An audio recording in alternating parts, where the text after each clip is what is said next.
now is the one that has challenges. Okay. We will be managing it until we get there.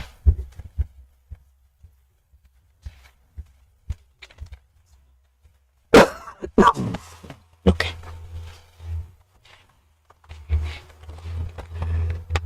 Okay, we were on what do you call it?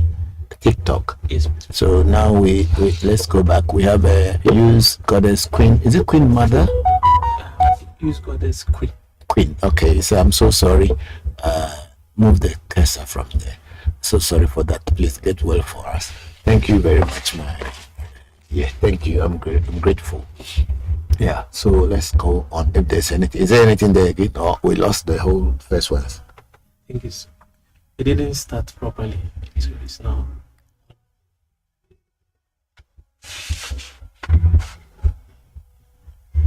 Let me check. Facebook. Yes, please.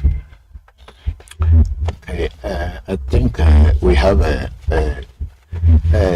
on Clubhouse we have Senor Zanu say good afternoon, Papa. Hello, Senor. Good afternoon. How are you? How is the family? Thank you very much. And then we again, Senor say we can hear you loud and clear. Thank you very much. Clubhouse. Senor, thank you. Thank you.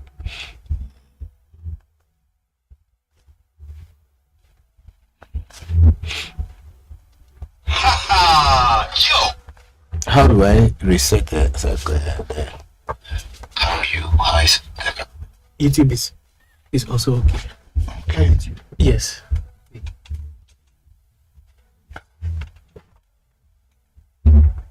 Question. Okay. How do you? It's not going. Are we okay now? Do we have to start it again? No, please, Papa. Please. Okay. Yes, please. Okay. Yeah, so, Senor, thank you very much for that. Yes. I think there's one more question. Esco Forever raised his hands. Okay, Esco, please give him the thing to say he has raised his hand. Esco Forever. I don't know where he is here. It didn't show in here, but there was somebody Esco Forever who has raised his hand. Oh, it's not in our. I think he's no longer here. Okay, for now. Yes, please. Okay, so thank you all, and let's go on from here to Facebook.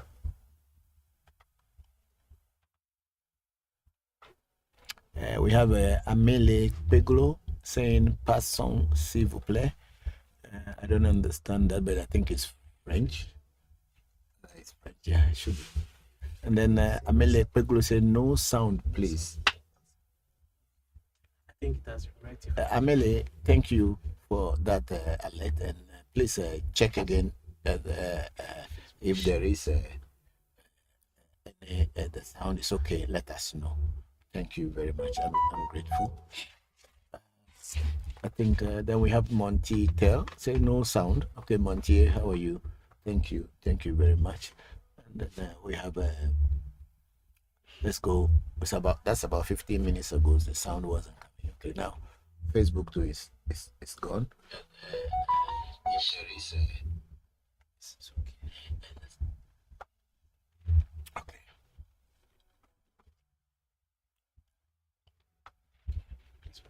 We are going to African Magic Temple. So okay, let's go to African Magic Temple page and we see what people are saying there.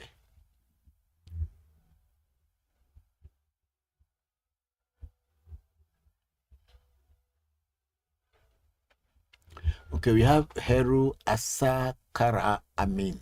We can hear you loud. You can hear you now. Thanks. Hello. Thank you, Heru. We are very grateful for that.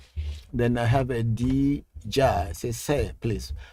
A friend told me some spiritualists will take you your good luck and give you bad ones when you visit them instead of helping you solve your problem. How true is that? There's no truth in that. Why should a spiritualist who can take your good luck, if he is able to take your good luck, then he is able to create good luck for himself. So there's nothing true in that to say a spiritualist will take your good luck for himself. If he can take your good luck, then he can also create good luck for himself. So it is never true. It's a lie. People don't know what spirituality. People do not know what exactly spirituality is. People create all kind of hula baloo around spirituality. So much lies and all kind of things about spirituality. Spirituality is an individual affair. I kept saying all the time. So it is not a group thing. It is an individual affair. So how can you go to somebody and the person will take your good luck? If he can take your good luck, then he can equally create good luck. So if he can create good luck for himself, why should he take your good luck? How is he going to take your good luck? It is never true. So those are just stories of people who do not know what spirituality is all about. A lot of people create fads and stories about spirituality that are not real. So DJA is never true. Then we have Heru Asakara. I mean, say, Baba, we can hear you. Thank you very much, Heru. And, say, we can't hear you, and that's what he said. That's the first one. Okay, and then DJA was also saying, please the sound. Okay, now I think the sound is restored. Thank you all for correcting and making us correct ourselves here. Thank you very much. I'm very grateful. Then we have Tori C. Williams. Hello, Tori C. How are you? Say greetings, Papa. Greetings to you. How are you? How is Angie? How are the children? My regards to all the family members. Thank you very much for joining the section. Yes, let's go. So we are back on TikTok. So Clinton Patricia, I'm fine, Papa. May the gods of our forefathers heal you. Thank you, Senor. I'm grateful. Thank you very much. Try and find some time and pass by. When you call Calypso, then you come and pass by when you are free, when you have a free time. Okay. Thank you very much. Okay, we have our brother Timmy Nyambe in Zambia saying greetings, Papa, and AMT family, watching you live from Zambia. Thank you very much, Timmy. How are you? How is the family? Hope everything is going on well with you. I ask for the blessings of the ancestors for you. So keep it that way. And then Torres Williams say, have you ever read Egyptian Book of the Dead? No, I have heard about it. I have seen the book, but I have never read the story of the Egyptian Book of the Dead. Those who are interested in the Book of the Dead or Egyptian Book of the Dead are the ones who are reading that book. Of course, there are so many books out there for people to read, but I believe in practicality, and for a very long time, I'm very practical. So maybe new people who are trying to find their way, maybe reading books, but I have not read the Egyptian Book of the Dead. A lot of people say it's such a great book. I don't know how practical that book will be for you when you read it, but you can try to read it and see. Thank you. And Tori C. Williams say everyone is great. I thank God. I thank God, the ancestors, for your lives. Thank you very much.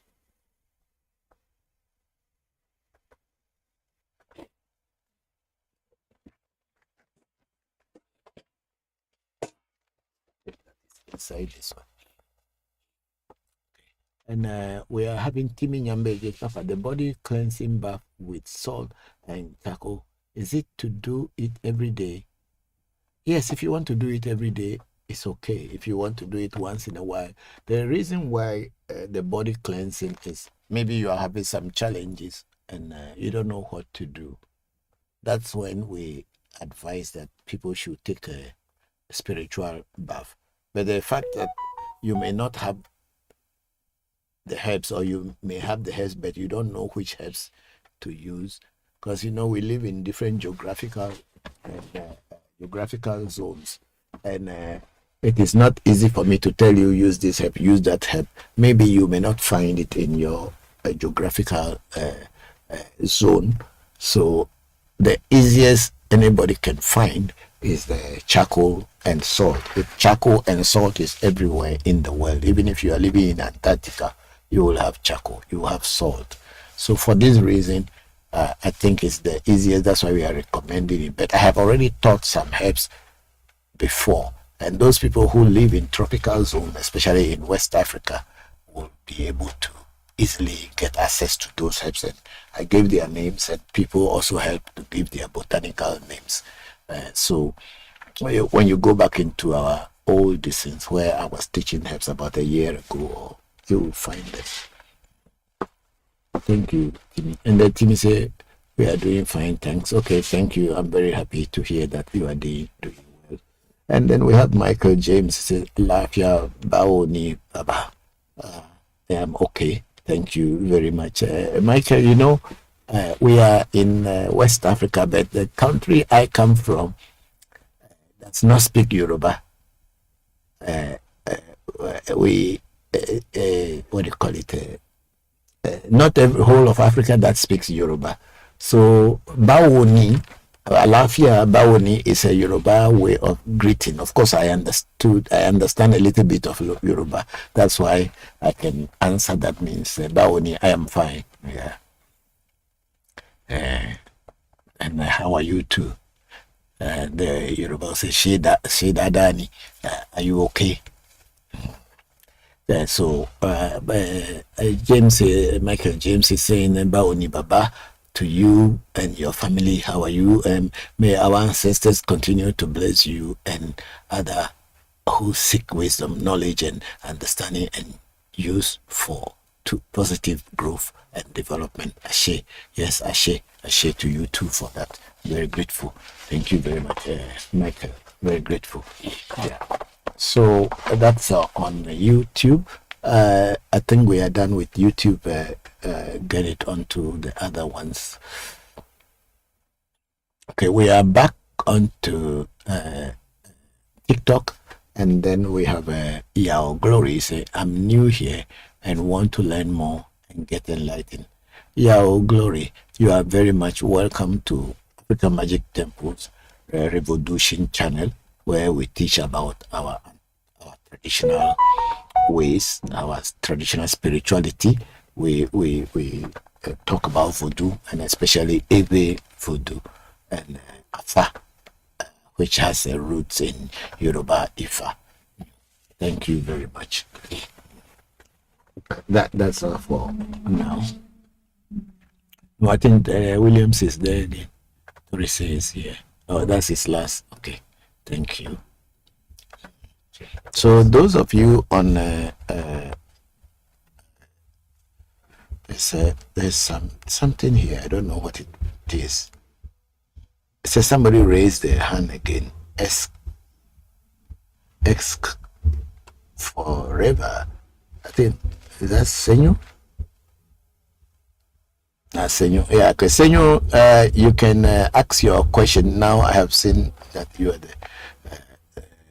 Please ask the question. How do they?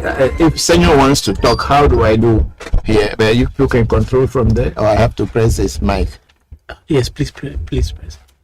Yes. Okay. So, what do we do now? We go back in here.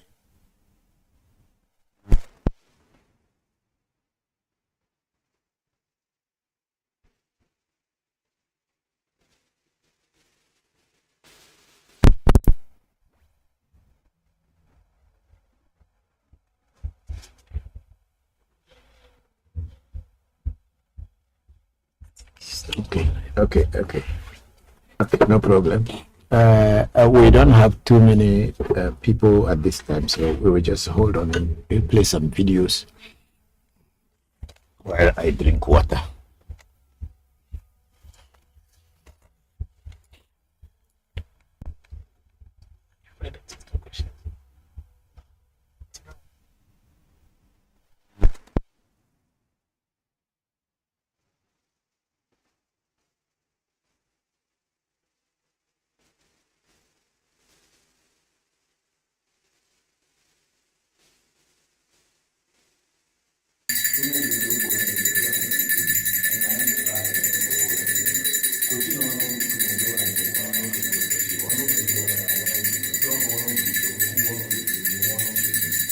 Is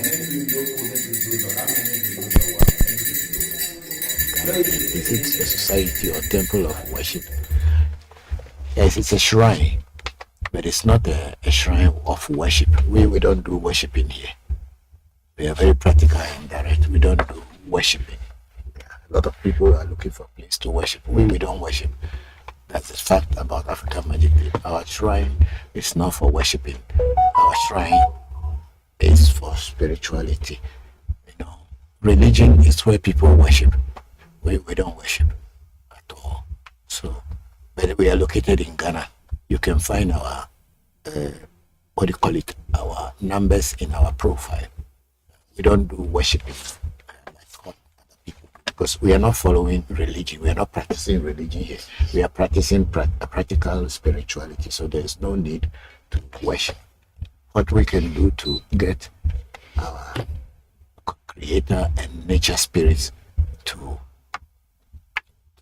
connect with us is what we do here. We are not coming to be singing and dancing and say we are worshiping. We don't worship anything here. Yeah. And then we have Krishna again. So how much initiation, please? Initiation are in very, very different form. Initiation is not just one single thing. So it depends on what you are being initiated to. And that's what will tell you what items you need and how much we will take as our workmanship. So if you are interested, consult the shrine through our number, and then we will be able to tell you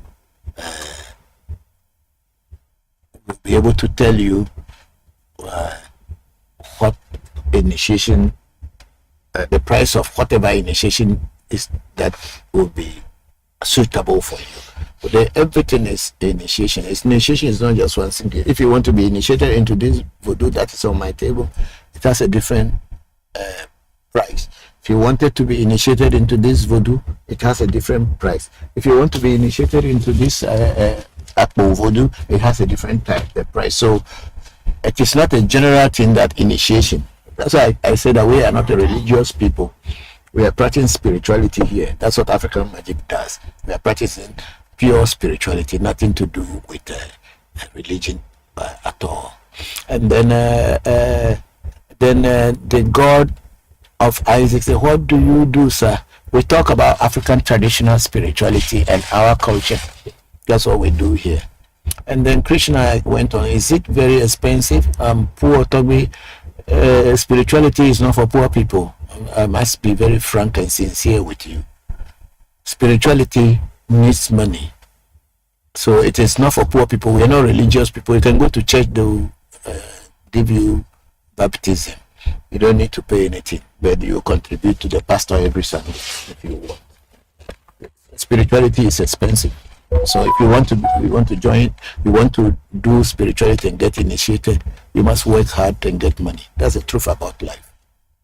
People who told you that spirituality is cheap, it's not. They don't know what they are saying. Spirituality is not cheap. It's expensive.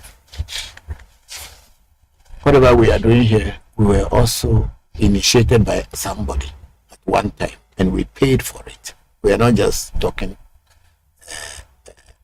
without knowing what we are saying. It's expensive. And then we have your glory saying, "Can you initiate me to water spirit, queen of the ocean?"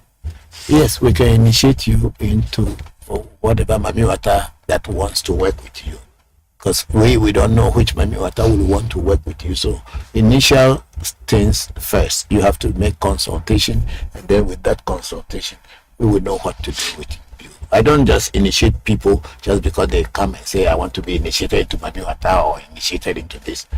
I must know who you are and what you are, and what is the purpose why you want to be initiated into the spirit of the water spirit, water entities.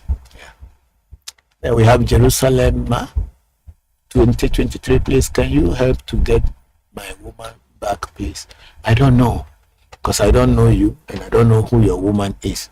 If you want to do a reading, a consultation to find out what is happening between you and your woman before she left you, yes, I can help you to do consultation, and you should know what is happening. And the spirit world will be able to tell you what you should do to get your woman back. If that is possible, there is a spirit world that will tell you. Then we have a Krishna again. So is it too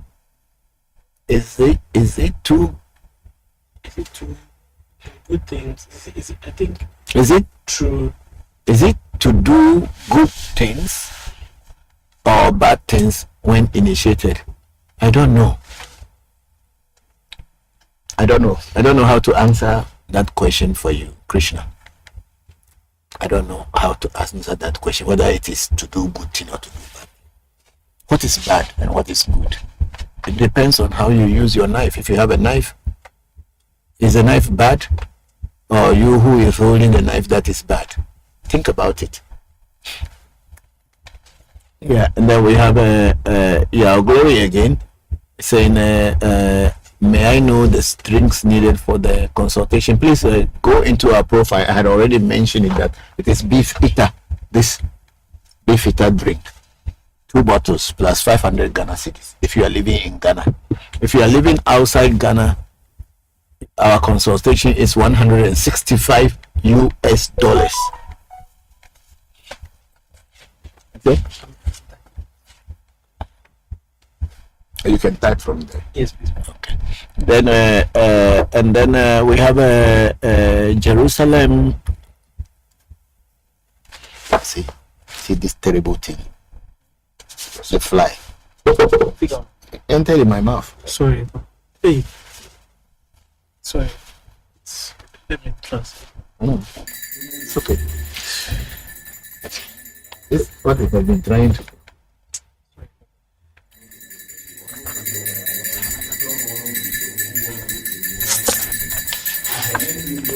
That's what I've been trying to do. That's why I don't like it. Okay. So Jerusalem 2023 is saying KK, sir, thank you. And then Jerusalem 2023, how much will it cost? I don't know how much it will cost. If you do consultation, I'm not a spirit. I am a human being just like you. But I work with spirits. That's what I do. I work with spirits. But I am not a spirit. I'm just human being like you. So when you come to me that you have a problem and you want to solve it, the first thing I would do is that you should consult with the spirits to know what is happening in your world, and also for the spirit world to tell you how to solve it. Supposing you come and do a consultation and they ask you to buy a cow, which is not possible, but let me say so. They ask you to buy a cow to solve your problem, then it is cow you have to buy. If they say buy chicken, then it is chicken you have to buy. If they say buy hopefully pigeon, if they say that's what you should buy, then that's what you buy. So I will not know how much when you consult the spirits, how much items you will need, or how many items you will need to do your necessary vosa to get your problem solved. I don't know, so I can't tell you how much it will be when you want to solve your problem, but I can tell you how much my consultation is, or what I take before consulting the spirit world. That I can tell you, but I don't know what your total DC will be, because it's you who is going to go into the market and buy your items. So please, if my consultation, if you live in Ghana, is 500 Ghana cedis plus 2 bottles of beef eater. Thank you. Then we have Victoria Mensa. Hello, madam. How are you? Are you watching me? Thank you very much. How are you and the children? Hope you are fine. I'll test you. I'll chat with you when I am done from here. Thank you. Have a good afternoon and keep watching and ask questions. Okay. Thank you. Thank you. And then we have Agbevivi putting 2 bottles of beef fita try, and 500 Ghana cedis for consultation at African Magic Temple. Thank you very much, Agbe Vivi. Then we have Christian. Do you drink the 2 bottles of do you drink the 2-bottle master? Yes, we drink some. We give to the spirits. That's why I kept telling you that we're not doing worshiping here. We're not religious people. We pray to the spirits with the alcohol. If you had seen me when I started the program, when I was pouring libation, I used the alcohol to pour libation. And we also go to all the spirit, their shrines, pray to them. So the alcohol you bring here, we drink. We are not religious people. We are not hypocrites. We drink. So we will drink some of them when we are praying to the spirit. We too will drink. Yes, that is the truth about life. We are not hypocrites to tell you that we don't drink. Then we go and hide behind walls and be drinking. We don't do hypocrisy here. We are very straight with our traditional spirituality. We are not liars, and we are not hypocrites. We are not religious. So, Krishna, we do drink too. Then random videos, you say, I have a white man I want to tie and control. Can it be done at your temple? No, it cannot be done at my temple. I don't like people who cheat others. I don't help people who try to cheat others to put their trust in you, and then you deceive them. It's the way of thieves. I don't do work for thieves. Because if you do it against me, I'll kill you. Do unto others as you would want them to do unto you. If you have somebody, you put your trust in someone, and the person deceives you, how do you feel?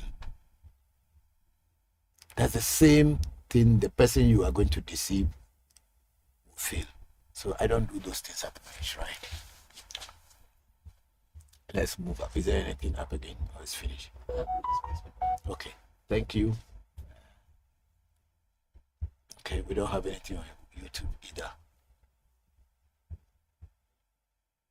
On Facebook, okay, we have a Darlington Tabakulu. Greetings, Papa. Please, when you are asked to avoid some specific food and along the line you default, are there any consequences associated with it? That's a very beautiful question, Darlington. You see, the reason why Afa or the spirit world will give you diet guidelines. Is it not diet guidelines? Dietary guidelines is that the spirit worlds saw that when you are eating such foods, you open your doors for negative energies to be able to influence you and worry you. For this reason, the spirit world will give you dietary restrictions and tell you don't eat this, don't eat that, don't eat that. Just like when you go to hospital, they will tell you certain foods are not good for you. Because we have dietitians also at the hospital. They will even tell you how much, but the amount of food you should eat. So the spirit world, when you do consultation and it tells you that don't eat certain foods, they are only helping you to protect you and to stop the negative energies that are affecting you from not affecting you. So if you default on them unknowingly, without you intentionally doing it, it is somehow there will be consequences, but it will not be a consequences that will be so much because it is you don't know or you were not aware. But if you intentionally continue eating that, even though that dietary restrictions were given to you, then the oracle or the spirit that had given you that advice will take their mind off you so that whatever you want to do with your life, you do. This is what happened. And those consequences will come to you. It will not come to the spirits. It will not come to me. It is you who will reap the consequences of those actions. So it is advisable to try as much as possible to restrict yourself if you have been given a dietary restriction. That's what I can say. You should try your best, but once in a while, you may not have the food you want to eat. The food you are supposed to eat, you don't have it there. So, under such circumstances, the spirit world also is aware that life is more important than anything. So, if that is the only food at that place, you can eat it to be alive before worshiping God or before doing any spiritual work. Dead people do not worship God. People should listen to this very carefully. Dead people do not worship God. It's only the living who worship God or do spiritual things. So when you have a situation where life becomes more important than anything, you should first save life. So in such situation or circumstances, you can eat what you were even restricted from eating. For instance, you don't eat pork. Pork is a taboo for you. But you go to a place, the only food there people cook is only pork. It is everywhere. Whether you want to buy food from the outside or their homes, pork is their food. You know, there are some countries, pork is their favorite food, especially like China and other places. And in Europe, among the Catholic and other Buddhists and all the groups, they eat pork. But here you are, pork is a taboo for you. Are you going to say, oh, because pork is a taboo, that's the only food there, I'm not going to eat and then die? No. Eat it. You atone for those things later. Life is more important than any spirituality or any religious restrictions. Thank you, Darlington, for that question. Then we have a Renal Idubo. Say thanks for all you are doing. Papa, may the universe and God bless you. Thank you very much, Idubo. I'm very grateful. Then we have Lustig. Say good evening, good afternoon, Papa. I like your heart, that size of the beefeater on your desk. Lot of love. Can you tell us a little about beefeater today? When I learned there's a difference in the drinks when it comes to pouring libation. Some people prefer palm wine to schnapps.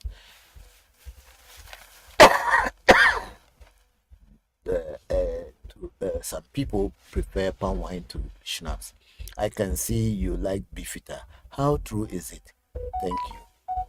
Okay.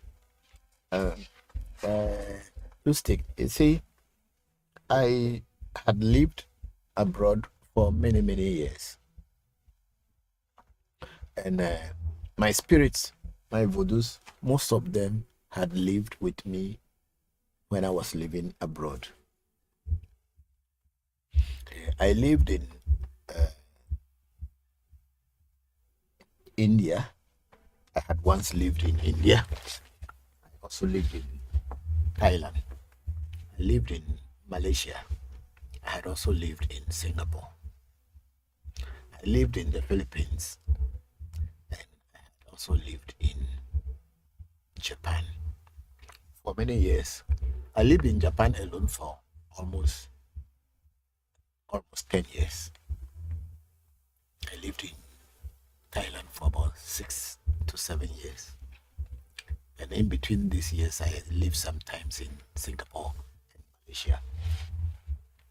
I also lived in Philippines because some of my children are from Filipinos. So I had always used a very good liquor to call my spirits to pour libation to my ancestors. And Gordon's Dry Gin, Bombay Sapphire, Jill Base, Bifita, and all these are the drinks that I train my spirits with. So my spirits are used to taking this kind of liquor. So when I came back home, I was saying it even 3 days ago, I brought about 100 plus bottles of best drinks from abroad because people were doing consultation and they were bringing drinks. So I had a lot of drinks. I myself, I don't drink that very much, but I drink sometimes. So I just packed them down. When I was coming, I brought all these drinks, over 100 plus bottles of very high quality alcoholic drinks. So when I came to Ghana, I was using those drinks to pray to the spirit, and sometimes when friends come, we drank them. But as time got there that it has finished, everything has finished, so I have to use local drinks like Castle Bridge, Casablanca, and other drinks. But for me personally, I found out that they are quite. It's not very what I my spirit like. But if there's nothing at all, I'll use it for them. So it is what my spirit like. That's what I use. Bifida, Gordon's Dry Gin, and sometimes Bombay Sapphire. I will just say it in a joking way that my spirits they like high quality. That's why they deliver also on high standards. So this is the reason why at our shrine, Bifita, Gordon's Dry Gin, Bombay Sapphire are the drinks that we use most of the time. But if there's no drink at all, we can use any other drink. There are some people who have trained their spirits to use appetition. And that's the best in the area they can afford, and their spirits also work for them. There are some people who use pub wine to pray to their spirits, and their spirits respond, their ancestors respond.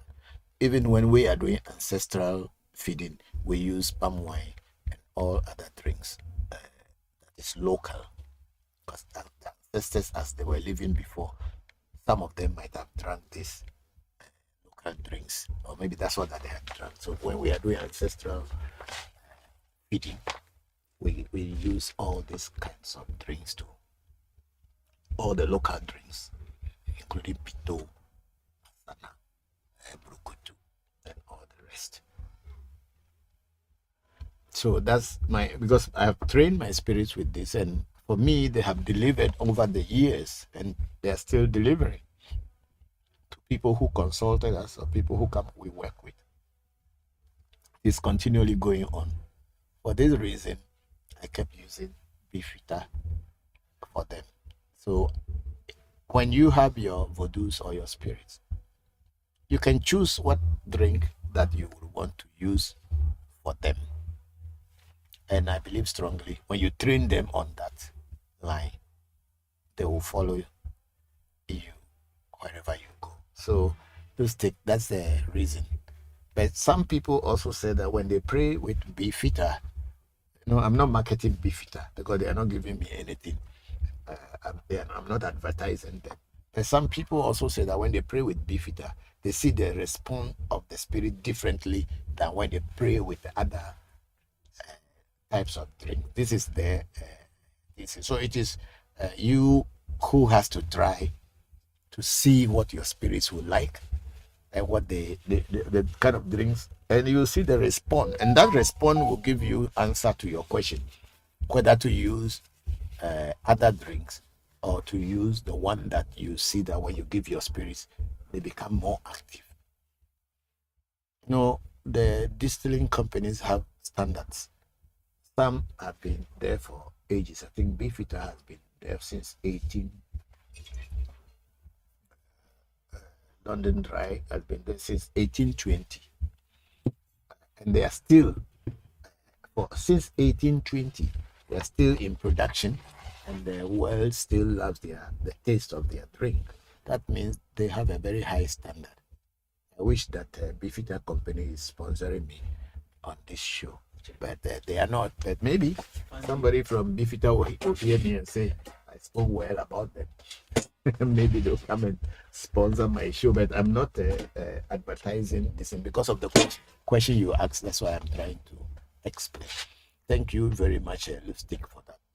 But if you have any further questions with this, you can go ahead and let me know.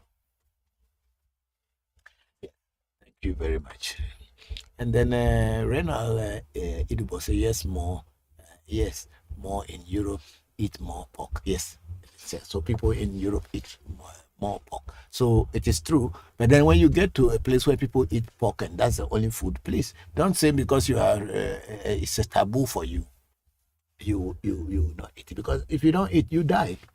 And I remember one time when I was being trained in India as a monk, as a Hindu monk, Ananda Maga precisely. Our master, Shri Shri Ananda Murti, had also one time in one of the discourses, with Ananda Murti himself or some of our teachers, said that even sometimes Muslims, they don't eat pork, but when they get to a place where they have no food, that's the only food they will eat, they eat it. And it's also one of my friend, Sani Mohammed, who used to live with me, who told me this, that even in Islam, it is said so. I'm not a Muslim, so I can't confirm it, but that's what it says. When you get to a place and there is no other food to eat what is there and go ahead. If pork is what they are cooking and that's what will keep you alive, eat it and you go on with your life, and you can continue worshiping your God. You can't die and be worshiping God. Dead people do not worship God. Thank you very much, Renal Idubo and Lustig, for that question. We are all learning from one another. I think I'll go to Clubhouse. There's a question here again. Zia Baha, I say greetings to you, Papa. What is the difference between Mami Water and Akai? Okay, Zia, Akai is also a Mami Water spirit in the sense that it's a water spirit. So it can be a Mami Water. You see, the simple thing when people say Mami Water, Mami Water, Mami Water, it's just simple that spirits or voodoos or spirits that use liquid, water, and anything, any form of liquid as their base and domain where they can operate from. So Mami Water simply means a spirit that uses water or liquid. So it is not anything more. There are no Mami Waters on the mountains because they are mountain. There is no liquid there. So whenever, when a spirit uses water or liquid material or liquid element or element of water or whatever and operates, that spirit is considered Mami Water. I am very sure you people know about salamanders, undines, gnomes, and sylphs. You can go into your dictionaries or Google. There's spirits that are sylphs, and the spirits are there are spirits called gnomes, and most of the time you find spirits that are called gnomes inside uncompleted buildings and buildings that are deserted or places that the people's activities are not very, very often. When you get there, you feel some kind of goose pimple and all this things. There are spirits they call gnomes. And then we have spirits called salamanders, which are also spirits that operate. And these salamanders, I think they are of fire spirits. And then we have call it gnomes, sylphs, salamanders, and there are 4 group of them. I think I just mentioned, but I'm forgetting. Sylphs, salamanders, gnomes, and undines. These are 4 spirits. So spirits are in category because they are all they function within certain elements. So Mami water. Listen to the word Mami water. So any spirit that operates within in the element of water or liquid this thing are all mami or are all water spirits. It is up to you to call them mami, water, or mami, or just call them their names. So Akai is actually a water spirit, but it's from the sun sphere.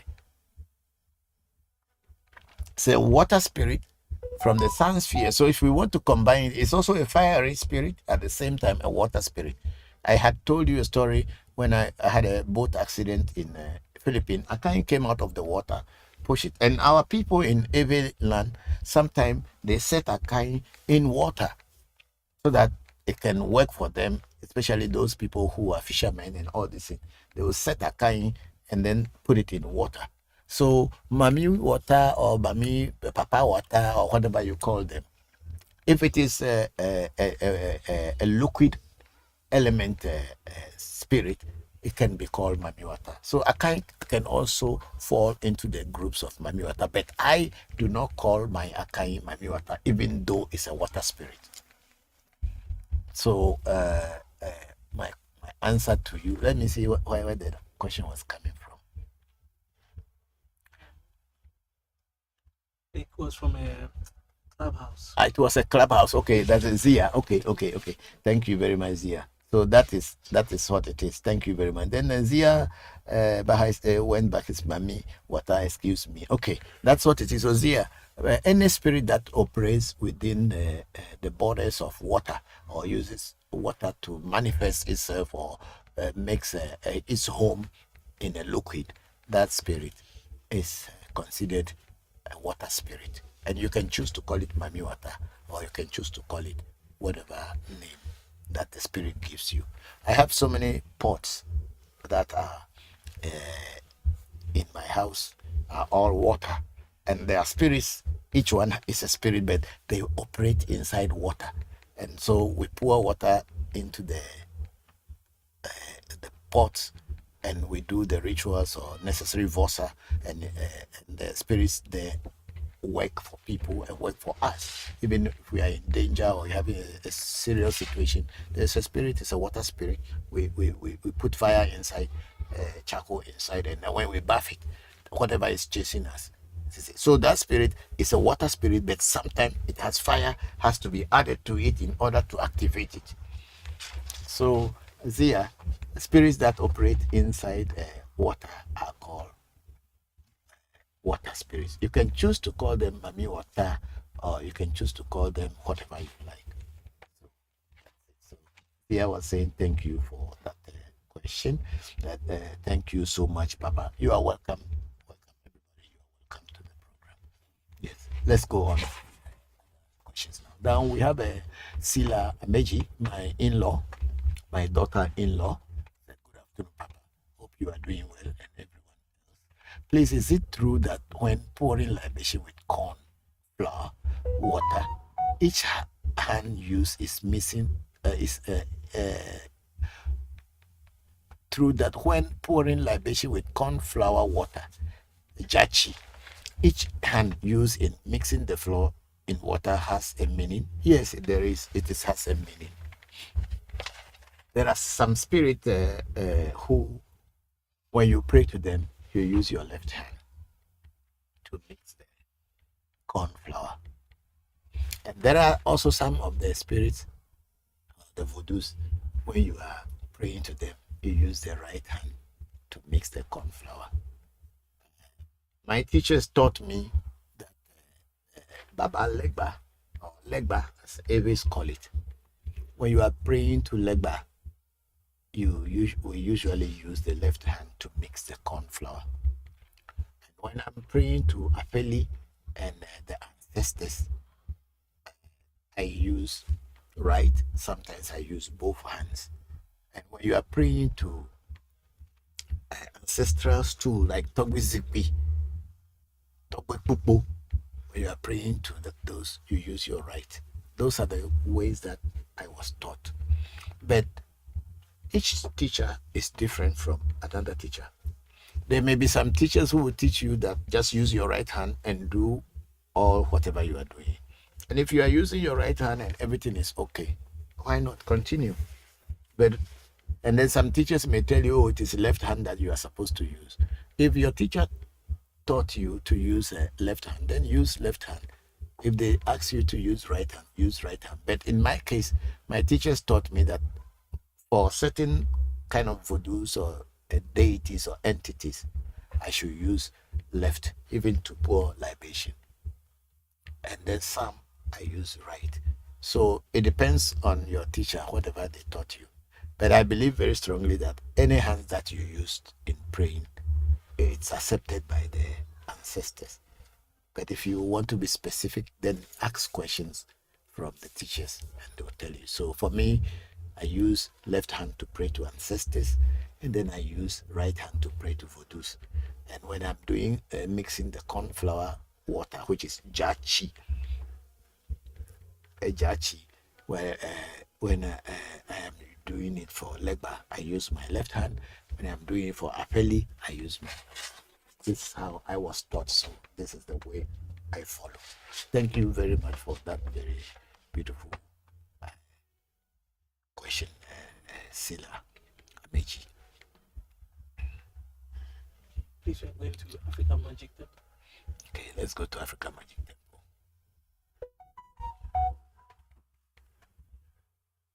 Okay, we have a DJA saying that sound good now. Thank you very much for that. And then DJ again say, thanks for answering my question. I have been scared all this while to visit them. Don't be scared.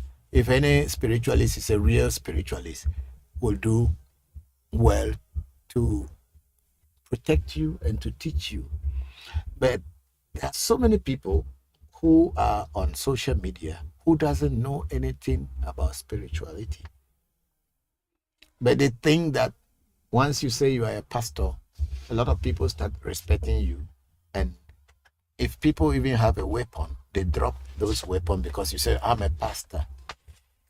So even if you are a bad man, moment you say, I am a pastor, even if people have any weapons that they are using to protect themselves, they drop them, believing that you are a good person, you are a very godly person. And then they use that now to take advantage of you because you have dropped all your weapons. So it is with a lot of people on social media who claim to be spiritualists. They give so many titles to themselves. And they steal other people's work and made them themselves their own. So many. People will give deadlines to others. And those deadlines don't come. So what was the voice you were using to give the deadline? Because before you say anything, make sure you are trusting what you work with. And that you give an ultimatum. That ultimatum should be the point. It is better sometimes you leave it to nature and say, oh, I'll do my part. Let the nature spirits and the ancestors do their part. Because in reality, we are not human. We are not gods, we are human. So we must always understand that human aspect where ego, pride, and all these things come into to superimpose the reality is also always there. So no spiritualist, no good spiritualist will tell you a lie. Every good spiritualist will tell you the plain truth. It may hurt you. It may not be the way you wanted it, but it's the truth. Because spirituality is the path of truth. It is not the path of deceit or lies. Unlike religion, where you will be forced to do things. In spirituality, nobody forces you. When the time is ripe for you to look for the truth, you will definitely start looking for the truth. When you find the truth, you will know the difference between spirituality and religion. So thank you very much for that. Don't be afraid. No one is going to steal your good luck and give you their bad luck. It doesn't happen. It's a lie. Senor is with the telephone. I don't know whether he wants to say something. How do we make it? Is that it? Okay, it has gone again. Okay, Senor, if you want to ask any question, please send your hand up and let them give you the access so you can talk. Or they can talk directly without giving the access. You can talk. Okay, you can talk, Senor. Yeah, I think he was on the phone. When it showed red, he was on the phone. Ah, okay. Okay, thank you. Okay, so move the casa. Lipstick is down. Say good afternoon, Papa. I like you. Okay, I think we have already read that. Yeah, this hat is. I bought it here. My cousin, Shehu, who is a Muslim, he bought it for me. He gave me two. He actually gave me two of these. One is brown, one is white. But I don't wear them. But it's actually, if you want, you should look to the Muslim community.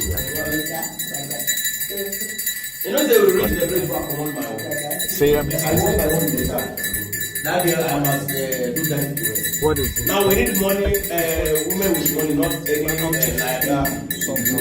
our liabilities are. We come and put your car. You need money, woman with money.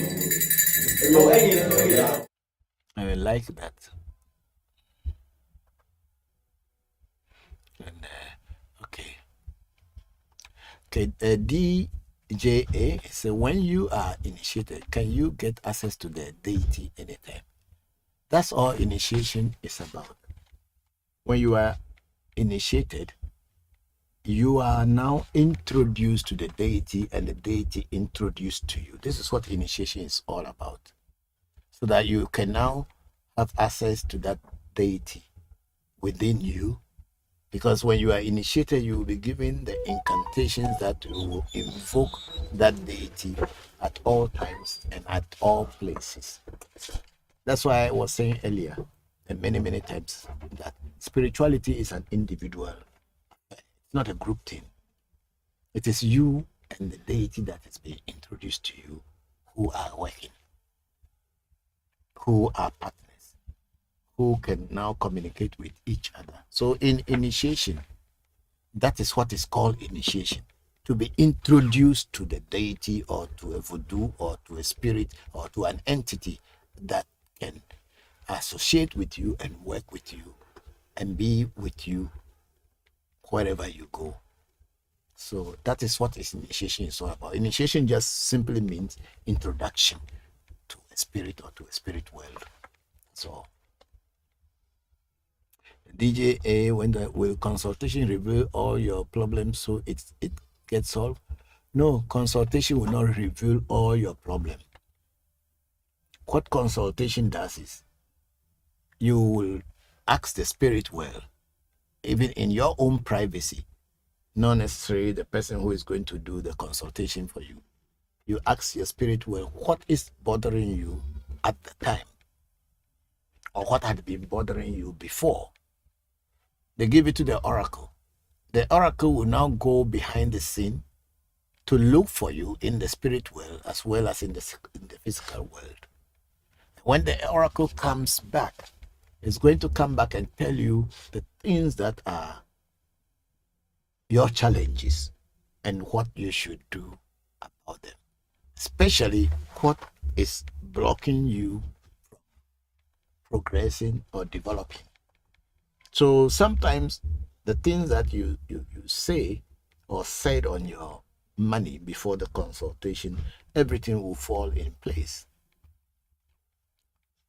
Sometimes too, the oracle, because it is going to go behind the scene, there are certain things that you might have done in the past or things that had confronted you in the past will be what is blocking you or have you are the challenges. That's why you are not developing or moving forward. So the oracle is going to bring all these things up and tell you that this is what is worrying you. Find a solution to it. And the oracle will also give you the solution and tell you if you do this, do this, do this, do that. These challenges that you have been encountering for years or currently will be over. This is what the oracle does when you do consultation. Okay, let's see where the questions are. Yes, DJA is saying that I want to do protection. Yes, of course, if you want to do protection also, you still need to do consultation because you must know exactly what's happening in your world behind the scene. And then the kind of protection that is supposed to be done for you, the oracle will indicate it and give directions. So it is important. And then DJ say, how much is the drink that will be used for? I don't sell drinks. DJ, I don't sell drinks. So you can go to the shop. You may get it at the price that they sell it in your shop. But I believe every shop has different prices. So if I give you the price now and you go to the shop and it is not that, you will tell me that you are deceiving you. Or when you come to me that I should go and buy it for you and the price change at the shop, I will be deceiving you. So for this reason, it is you yourself who has to go to the shop and ask for the price. And if you are ready, you go and buy it. So we don't sell drinks here.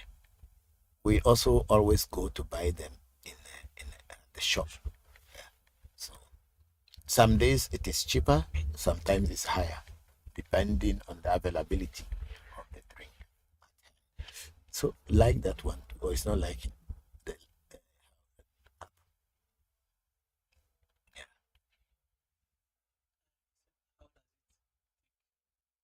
How does it take to get initiation? Before you get initiation, you need to do consultation. You have to meet the spiritualist that you want to initiate you. We do consultation. You ask questions.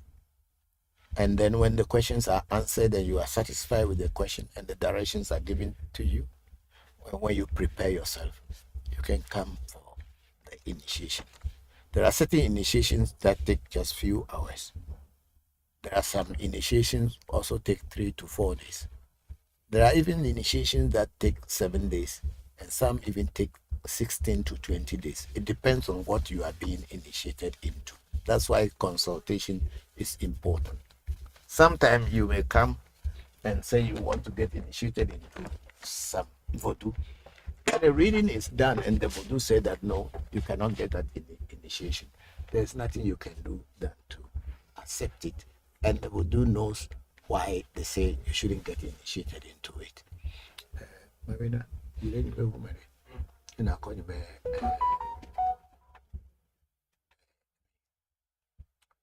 In Bonasi.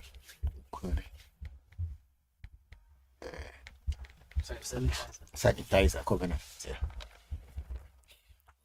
Now I'm losing my memory. I can't even remember certain simple things. Okay, so that is what it is, DJA. If you want to do, what is there's a question there we didn't answer. No, go up. Yes, this one. How much is the drink that will be used for that? Okay, you have to like that. Then the top. Yes, said, thank you, sir. You opened my eyes. Oh, you are welcome, DJA. Thank you very much.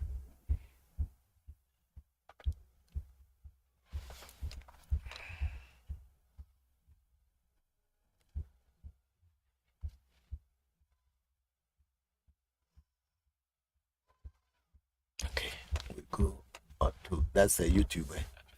Facebook Revolution Voodoo Education page. There's none up. No. Okay. We have Mike Thomas here. Hello, Mike. How are you? It's been a while. Thank you very much for joining. Say hello, Papa. Why is Mami Wata so heavily worshipped in West Africa, especially in Benin, Togo areas where they have large cause of Mami Wata worshippers? Because a lot of people use Mami Wata to scam people. I must be very frank and sincere. A lot of people use these Mami Wata initiations and worshipping to actually scam people. That's why. And when you look at it, a lot of people who are initiated into Mami Wata, they are still suffering. Things are not going well for them as they wish, but they kept spending monies that the initiators or the spiritualists are telling them to spend, and they continue. And it's because if you have been scammed, you also want to scam another person to make your even. So for this reason, you also try to introduce someone into Mami Wata, and then you help them to scam people. There's a lot of people who are initiated into Mami Wata and they are not finding head or tail to anything Mami Wata. Yet still they can dress up and do. The truth is always bitter. If the number of people in Benin are all worshipping Mami Wata and Mami Wata cult is so big, why is people still poor? Why are people still poor over there compared to our communities in Ghana where Mami Wata worshipping is not that a big deal? If you are doing something and you are not finding answers to it, then you know that you have been deceived. But sometimes out of shame and self ego, you see, you don't want to accept the fact that what you have been initiated to is not working for you. So you just keep carrying it around and be deceiving yourself and deceiving other people. I must be very frank and sincere. Here in Ghana, we are not doing any Mami Wata worshipping as you are saying, as in Benin. But look at the life of Ghanaians. Doesn't it look more comfortable compared to people who are worshipping Mami Wata in Benin? Let's be very sincere and frank. So, because Mami Wata worshipping, there's a lot of scamming in it. A lot of people have been scammed. They have used their whole life savings to go get Mami Wata, and after that, it's nothing happening. Then it will be so many stories, one after another. You just continue. And if you want to challenge the people who scammed you, they have keys, they have ways, and they will destroy you. Like that our brother who was killed some time back is an American guy called Togbe Amachi. Yeah, Togbe Amachi. He went to Benin. He was initiated into Mami Wata, and when you see the way he dressed, you know that you have really met a Mami Wata priest. And he dresses his son the same way, and they look very beautiful and handsome. But I think he went back there and he wanted to be more a Mami Wata priest than the people who had initiated him. He left Benin, came back to the US. I think 2 weeks' time he was dead. People have used this Mami Wata thing to scam people. So many people have been scammed. You know, sometimes when you get into a group and you are not benefiting because you have made so much noise to tell people that, oh, this group is so good, you are not benefiting. You just have to live with those lies and try to, just like Christians who are saying that if I'm a Christian, I'm rich. Majority of people in my country are Christians or Muslims. Being a Christian does not make you rich, and being a Muslim doesn't make you rich. But when people are not thinking very well, they'll continue deceiving you that, oh, if you're a Christian, see how my life is. But the majority of the people in the church do not gain anything. It's only the person who formed the church and the group of people who formed the church. They can boast and tell others that, see how my life is. It's because I'm a Christian. But the majority of people who are wearing tokota Chalewate and going to church. Why they are not benefiting from the Christianity? And the only tip the pastor will tell you is that your good things are stored up for you. That's why people say keep sowing a seed.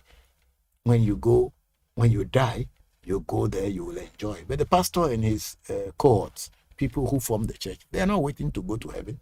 They are enjoying it here. So why you as an ordinary member, if that Christianity is actually giving you good thing, or religion is giving you that good thing, why are you not benefiting? Why are you still suffering? So it is with this manual thing. Religion scams. Spirituality is not a group thing. You don't need to tell anybody that you are a spiritualist. And yet still you can be.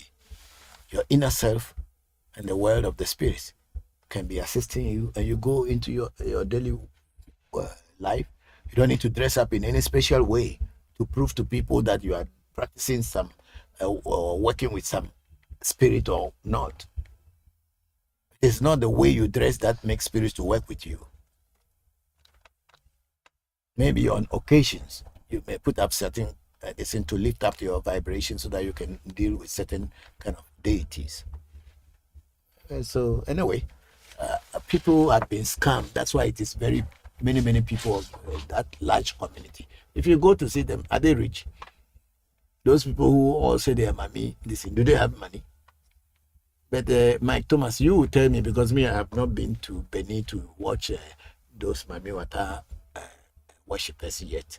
But I can imagine that they are just the same, struggling to make living, to make ends meet. Okay, let's move it on. So thank you for that question. We don't worship. Shrine, there's nothing to worship. And then we have Renal Idubo again. How can one keep and activate those spirits in their life and be consciously control them for their needs and wants? Renal Idubo, you can only know and be consciously active, and the spirit world will be active when you do consultation and also get initiated. Because if you are not initiated or you are not introduced to a spirit, how can you work with the spirit? Even in our common day-to-day life, before you can be a computer adept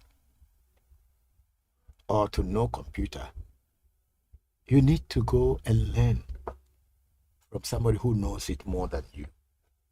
Somebody has to teach you, whether they are teaching you online or in books or not. You must meet someone who actually knows about it. And once you follow that person's footsteps or direction, you will be able to be a computer genius one day. And not only in computer, even if you want to be a medical doctor, you need to go to medical school. If you want to be a lawyer, you need to go to a law school. If you want to be a pilot, you need to go to a pilot school to be trained. Otherwise, you can sit the plane, you can even sit inside the plane, but you cannot fly it. And if you fly it and you don't know how to land it, you will die. So spirituality is the same. And it is not only spirituality, but everything in life is the same. When you want to know something and consciously control and be able to handle it, you need to get introduced to that thing. And the introduction is where you learn from. And you can now work consciously with whatever is in your hand. So, Renal Idubo, that's my answer to your question.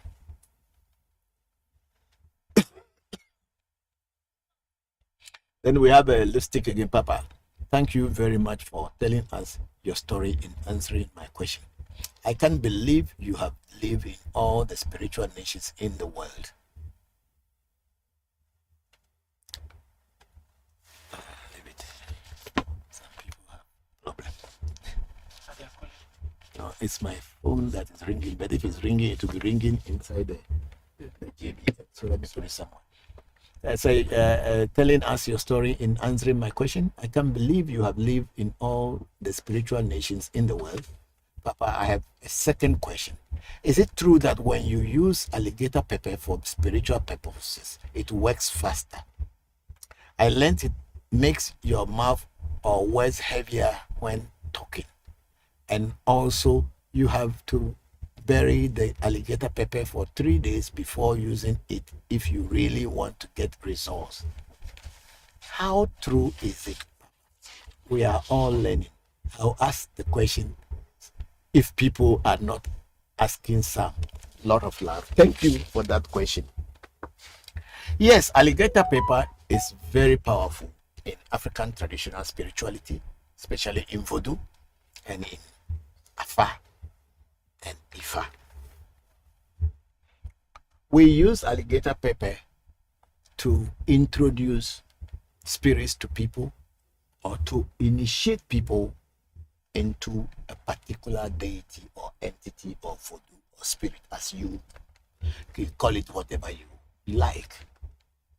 But then the person who has the power to use the alligator pepper to initiate you or to introduce a spirit to you and to make the spirit to work is a person who is already initiated.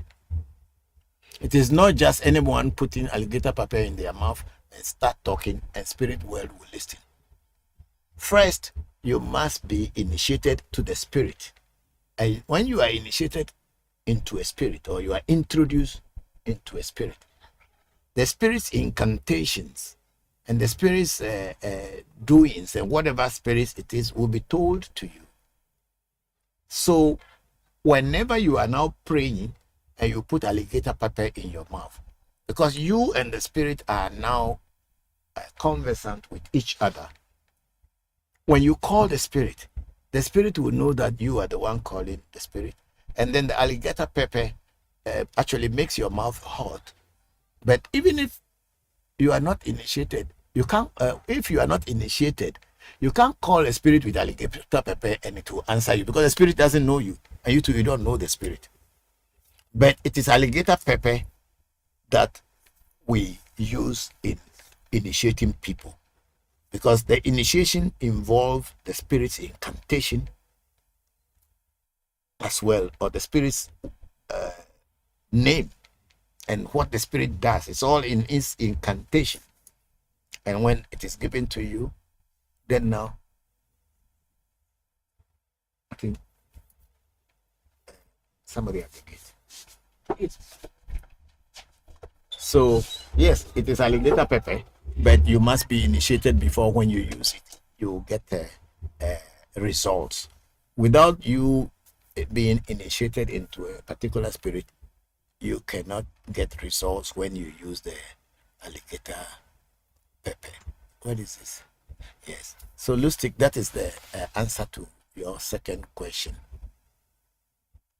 The Reynald Idubo is asking a question, Kofi. Reynald Idubo is saying, Papa, what kind of spirit will you recommend for any of us that we can easily access and work well for us? Oh, any spirit can work well for anybody. That's why I always say that before you get into a voodoo, let somebody who knows the voodoo introduce you to the voodoo, which is called initiation.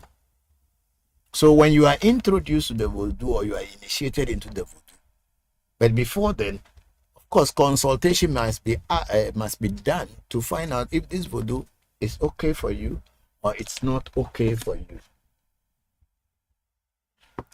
If the voodoo says yes, it can work with you, then you'll be introduced to it. And once it says that it can work with you, when you are introduced to it, it will work with you. So any voodoo can work with.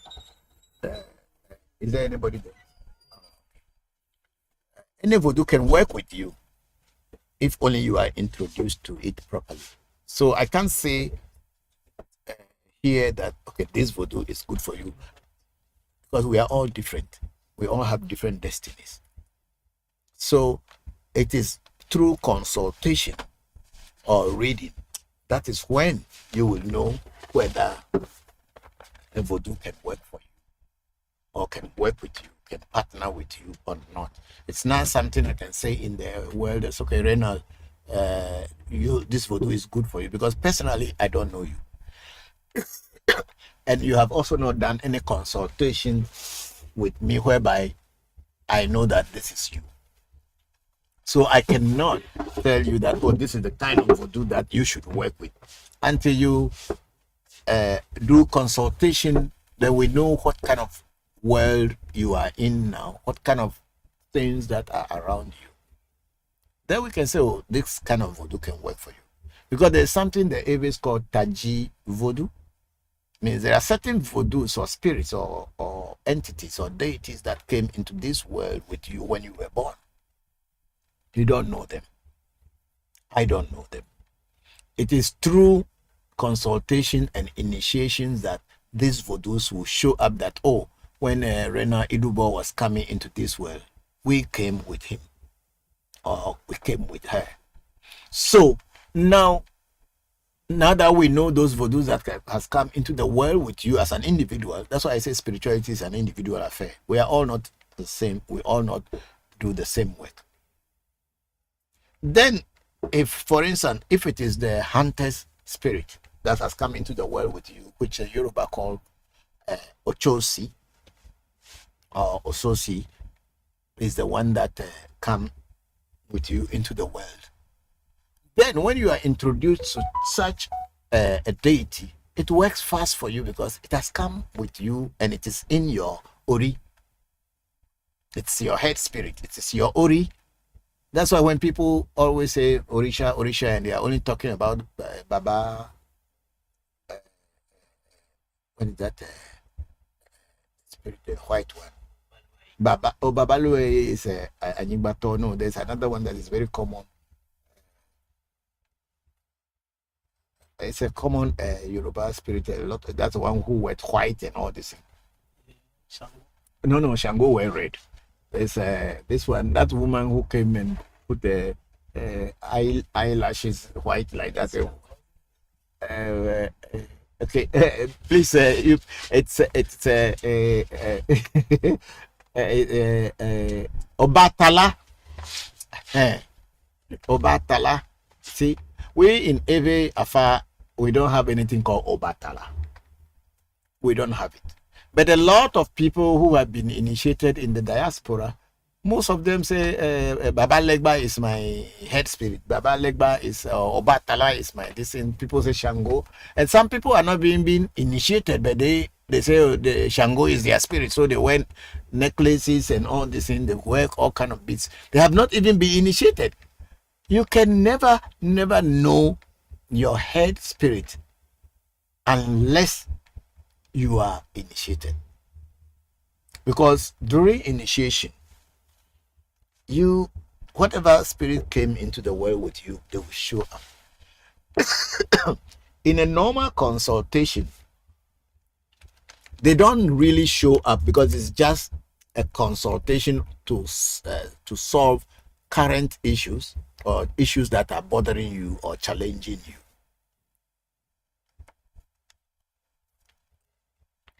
So you are never going to see your head spirit and know it.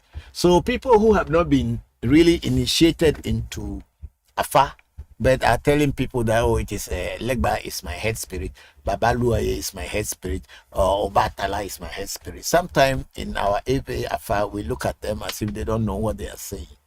Because if you are not initiated, it is very hard for you to know what spirit came into this world with you, which the Yoruba say Orisha. Ori means head, so your head spirit, or Taji voodoo as Aves will call it. So it is in initiation, especially initiation into Afa, is where you now know what spirits came into the world with you, and then also your dietary restrictions and things. Even clothing restrictions and everything will come into it, because some spirits know what you should be wearing, some do not. So people just go around making noise. So the Eve Afa, even though it came from the Yoruba, it's a little bit different from the Yoruba one. Maybe because our people add voodoo to work it. Yeah. So the Yoruba is the origin of Afa, but the Ewe Afa is a little bit different from the Yoruba one.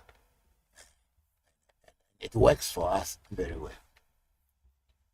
That's why we don't do worshipping. We don't do worshipping. It's only when Afa is being fed. That's the day you see us singing Afa songs and probably drumming and all this. But nobody worship anything, no. But they are working. Spirits they don't want to worship it. That's not their. Listen, it is not worshiping that makes them work. It's how the key you have to let them work. It's what makes them work. Okay, Zia Baba Baha is telling us Obatala. Thank you very much, Zia. That's what I was looking for. Thank you, Obatala.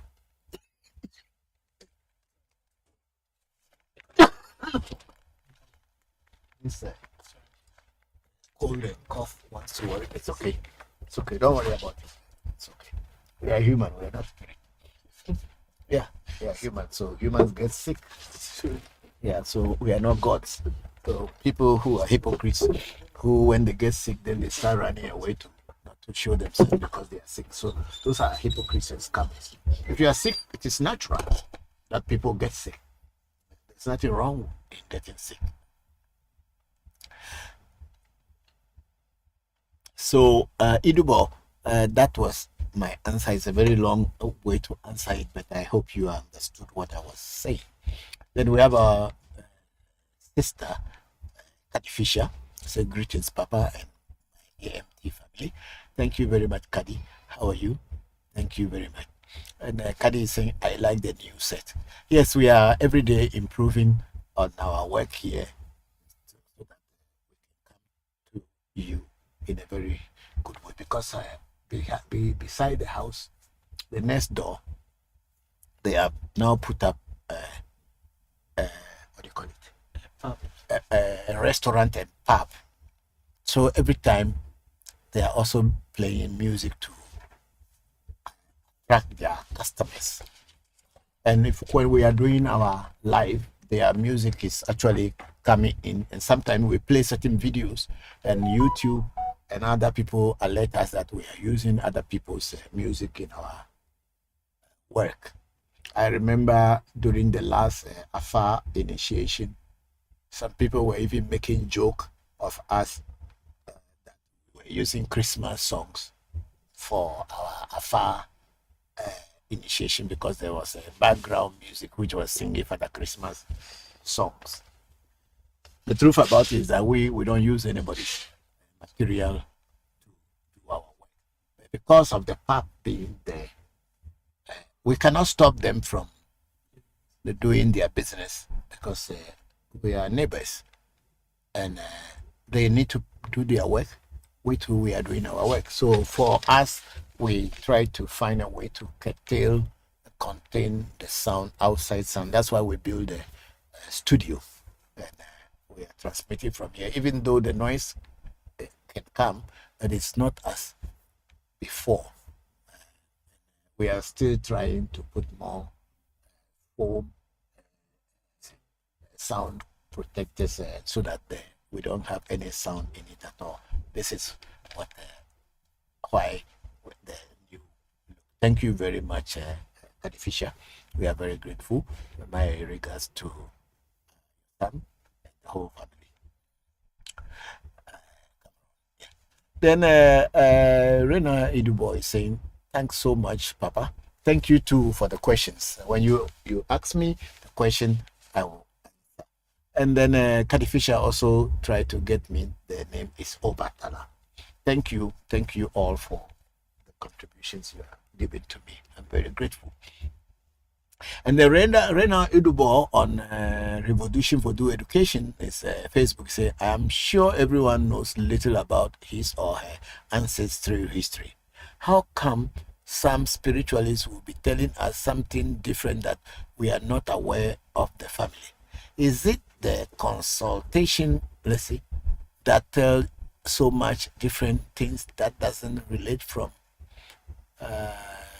ourselves but they activate fear to the seekers so they will become followers of their words. Sometimes, you see, when people are trying to follow religious ways, when it comes to African traditional spirituality, and they are using religion to confuse people with spirituality. That's why when people used to say ATR, African traditional religion, African does not have a religion, because every religious group has a leader. In Christianity, Jesus. In Islam, is Muhammad. And in Hinduism, it is Krishna and Shiva with other deities. And when you go into Buddha, is for Buddhism. So those are religions. African does not have any of these people to say this is the head of African traditional spirituality. Each Vedu is on its own, but collectively they all form that Godhead, which we call God. It is their total collection. Each one is playing its part in this journey. And then the combination of all of them is what form what we call God. So there is no particular human being as an entity who is head of any African spirituality, whereby it becomes African traditional religion. That's why I said that spirituality is an individual thing. It's not a religious thing. And you don't need to follow any human being. You follow the guidelines of the spirit, you attain what you want to attain. It's not human being. You don't worship any human being in spirituality. When Jesus was alive, who was he worshiping? Nobody. But no people until today will not even understand, they will not even know to think that Jesus didn't worship anybody. He only followed the spiritual path. If he ever actually lived, he only followed the spiritual path. And then when he left, people formed religion out of him, his work. So spirituality is totally different from religion. So African does not have any religion. When you go to one shrine, yes, maybe there are vodus there. You go to another shrine, there will be some vodus who are different from these vodus. But then the shrine will tell you how they do their work from one spirit to another. So Africa does not have a religion. So we don't have anything called African traditional religion. If you say African traditional spirituality, you are fine. We don't have a religion. So a lot of people put fear in their presentation in order to tell you not to move away from one place to the other. They want to keep you as what do they call it? Church members, congregants. They want to keep you continuously as members of their shrine, as members of their community. So continuously they are making money. They'll tell you to do donations and do this and do that. But if you leave that place and go somewhere else, they can't get your money.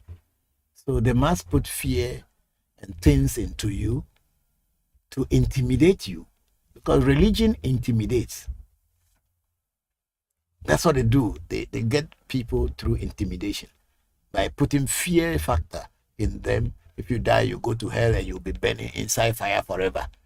And you can know when fire burns you here, the way it burns, it's very painful. So if they tell you that you go to hell, you'll be inside fire forever, you will be thinking that it is your physical body that is going to heaven. The spirit doesn't care about fire. Otherwise, Buddhists and Indians will not be cremating people inside fire. Don't you see so? The spirit doesn't care about fire. Otherwise, there will be no cremation. But you see, they put fear of your physical body in you as if your physical body is what is going to go to heaven, and they say you'll be burning forever, so that you are scared.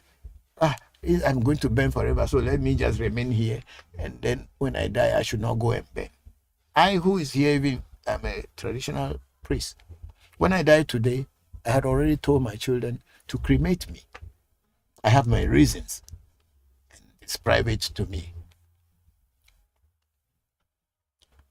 So that fear, people create it in order to keep you as their clients. They want to keep you as their congregants. They want to keep you as their whatever. Then you get to a point that you start worshiping the leader. You begin to worship the leader because the fear is all around the leader. Hey, if you don't do like this, God will get angry with you. You don't do this, God will get... No, God is going to get angry with you. When you are looking for God in truth, God doesn't get angry with you. If you make mistakes, the consequences will come. If they told you to put food into your mouth, that's why you eat food through, and you decide to pass it through your nose, then whatever will happen as a consequence by putting food through your nose is what will happen to you. Because spirituality and whatever I will say, worship of God, it's a natural thing. There should be no fear factor in it, and there should be no intimidation. Nobody should intimidate and put fear into you that if you don't do this, God is going to punish you. How can a loving God who loves his children, who put them in fire and let them be burning, and he is sitting down in his cold room enjoying? It's not true. It's only human beings who do that. It's only human beings who do that. It's only human beings who will put their fellow human beings in a situation that they will be uncomfortable while they are still enjoying. Just like the people who brought Christianity to us, they build church buildings on the dungeons while they keep people inside the dungeons, and they are sitting up in the fresh air enjoying coffee and tea while people are suffering under this thing, and they are the ones who are talking about God to you. So people, even among us, among our black people who are supposed to be teaching this thing very freely, they put fear because they are walking on the religious path. They are not walking on the spiritual path. So there's always fear. The truth about life is that if you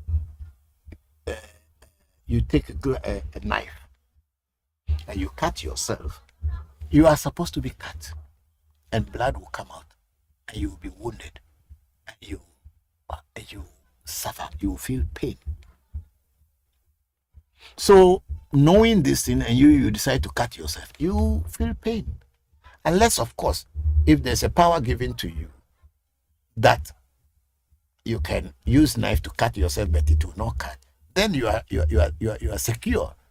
But under normal circumstances, you know that you will feel pain. So why do it? I don't know whether you people are really getting me. Why do it? If you know that it will disturb your life, why do it? So because of religion, people are practicing African traditional spirituality in a religious way. That's why everybody says we want to worship. Worship what? Did God tell you to worship him or her? Do we know whether God is even a woman or a man? This machismo culture from Europe that was brought there, and then they made God into man, is what is killing us as our Father who is in heaven. How do you know it's your father or it's not your mother? Let's go move it. So, Renal, it is fear factor, a religious way. That's why people do those things. They tell you things that are not real. And then you go along with them. They take advantage of your ignorance. Don't you know that what I'm teaching here, a lot of spiritualists don't like me? Because I am stopping them from cheating you. So a lot of people do not like me, but I don't care. I'm not, I did not learn from the same school as them. I learned from a different place. And I'm teaching what I have learned. I'm not teaching what they have learned. It's what I have learned is what I am teaching.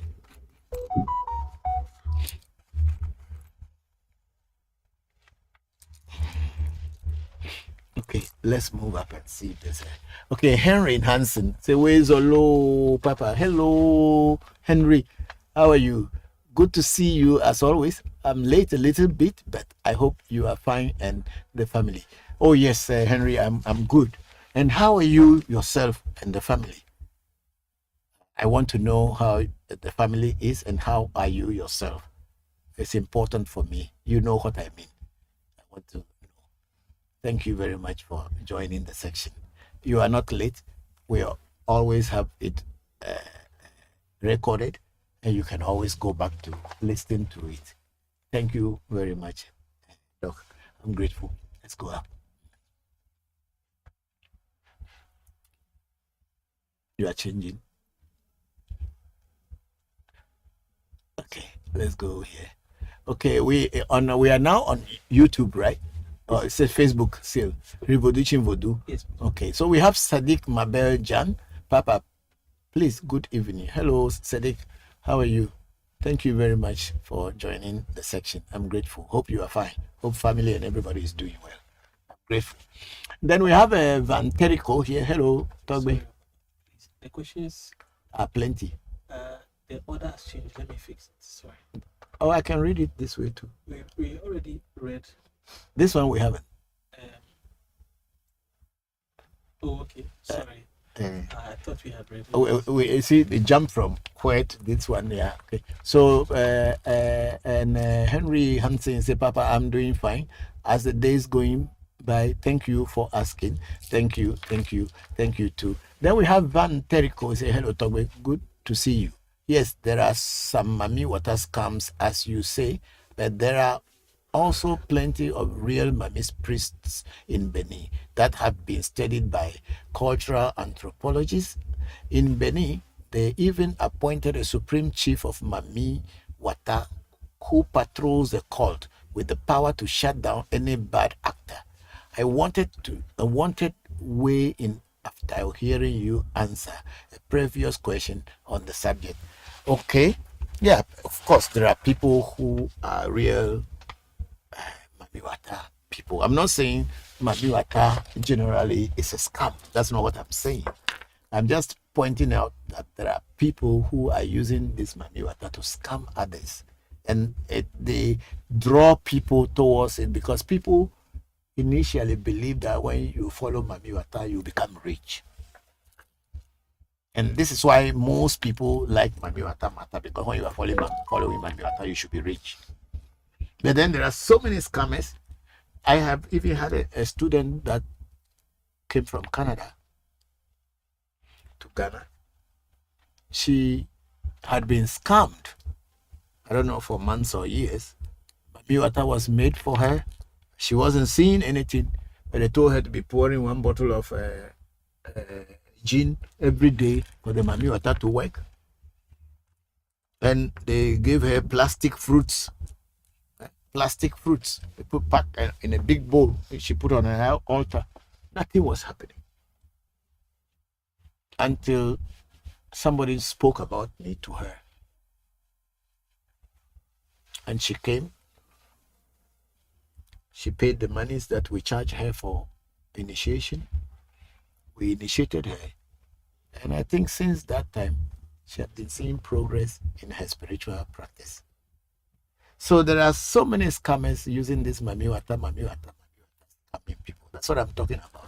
I'm not saying people are not real Mamiwata priests and priestesses. There are. But you have to look well before seeing them. Thank you very much, Van Terico, for that. Thank you. And Lustig went on to say, Papa, thank you, please, regarding my question on the alligator pepper. What about using it in other spiritual activities like pouring libation? I don't know. Me, I don't pour libation by putting alligator pepper in my mouth. I don't think that's... I don't put alligator pepper in my mouth before pouring libation. But if you do it and you see results and see good results, why not? You can continue on that line. But personally, I don't pour libation by eating alligator pepper. However, when I'm praying to a particular spirit, then I need to invoke the spirit. Then I may put the number of the alligator pepper. You see, the alligator pepper too, there are certain spirits, they use only certain numbers. There are some spirits they use 3. Some spirits they use 2. Some spirits may use only 1. Some may use 7. Some may even use 9. And some spirits you don't even have to count the alligator pepper. So when I want to invoke the presence of a spirit, then I may put that alligator pepper in my mouth. Then I repeat all the incantations of the spirit, and then I pour libation. And when you do, the changes are there clearly for everybody to see. So just putting alligator pepper in your mouth and praying and pouring libation may be okay. But I would say you should try it and see if it works for you and positive answers come. Then, of course, why not continue using it? Okay, I think we are go up a little bit. The order is changing and changing. Is it you or the Facebook? So it changed first on Facebook, and I noticed the question disappeared. Some of the questions disappeared. Yes, please, Papa. So are you able to fetch them back? The one that from you were talking about. The Vanterico. Yes, please. This one you fetch it back, but some questions just disappear. Please, if we don't answer your question, because I also saw certain question and all of a sudden it just goes off. Okay, so Vanterico is saying, yes, Togbe, many people take advantage of people chasing money from Mami Water. Even Yahoo boys set up fake accounts dressed like priests to scam people. Thank you very much. Thank you. Yeah, that is what the world is becoming. People think that if you can scam or cheat people, then you are a great person. No, you are not. Because if you do such thing to people, when people do it to you, will you be happy? Anyway, thank you very much, Vanterico, for that. And then we have Johannes Mikael. Say, Papa, I want to know if there is such a healer to bro.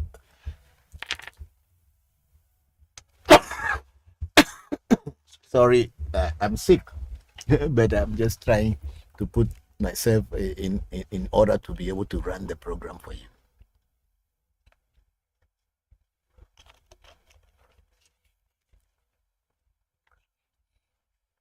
Johannes Mikael is saying, Papa, I want to know if there is such a healer to remove something from the pillow you use every day. The person is telling you that there is something which is block your thing at your house. I want to know if there's such thing or just a magic. These are all tricks and lies. I did a work for some gentleman some time ago. And he was saying that there are some spirits inside his pillow. Some spirits are inside under his bed. I told him there is no spirit hiding under your bed, and there is no spirit hiding in your pillow. If the spirit is hiding in your pillow, throw the pillow away. You see, people have been so deceived, and they are not really doing the real spirituality, so they just listen to all kind of nonsense and call it spirituality and say, oh, it is spirits are worrying me. Spirits are, they are inside my bed. They are even there. They are shaking the bed. Can spirit do anything physical? Whereby they will be shaking your bed. So people who do these things and tell you that there is something under your pillow or whatever inside your pillow and they will remove it, it's magic. It's scamming. Just like what people used to do by saying that tukwe, which every people call tukwe, that's shotgun, that somebody shot you spiritually, and then they will put their mouth on your body and remove pins and needles and broken this thing from its side. It's all scam. That's how they are also making their food and eating their money. They have the medicine to give you to cure you, but sometimes they need to do something to make you believe that they have power. So Nothing is inside your pillow if you don't put it there yourself, or unless somebody put it there. But otherwise, there's no spirit coming to hide under your pillow, unless someone put something there and tell you this is spirit's work. Okay, let's go up. Thank you, Johannes, Mike, Michael. Thank you. Okay, so we are done with this one. Okay, there's Lustig. We are able to fetch your question. Say, Papa, thank you, please. Regarding my question on the alligator pepper, what about using it on the spiritual activities like pouring libation? Yeah, like what I've just said. It's not necessary, but you can try it and see if it works for you. And also, can anyone at all pour libation at any place on the earth? Yes, everybody can pour libation at any time at any place in the world. Reason is you are pouring libation to your ancestors. When you pour libation to your ancestors, the DNA of your ancestors or your DNA is coming from your ancestors. So when you pour libation, you are actually invoking that DNA that you shared with your ancestors or your ancestors shared with you, is what you are pouring libation to. At the end of the day, whatever prayer or whatever you are saying, it is you yourself who is hearing it. But since you are hearing it, your inner self is hearing it. And your inner self is what is coming with your ancestors that, is connected to your ancestors. That's the DNA that is running. So anyone, anywhere can pour libation on earth. It's fine. However, when you don't have a voodoo that you have been introduced to, pouring libation to that voodoo may work for you, may not work for you, but you can. But then when you pour to it and it works for you, then it's fine. But if it doesn't work for you, then it is not fine. So, but to pour libation to your ancestors, yes, anybody, anywhere in the world can do so. Let's go up and see if there's one at the bottom.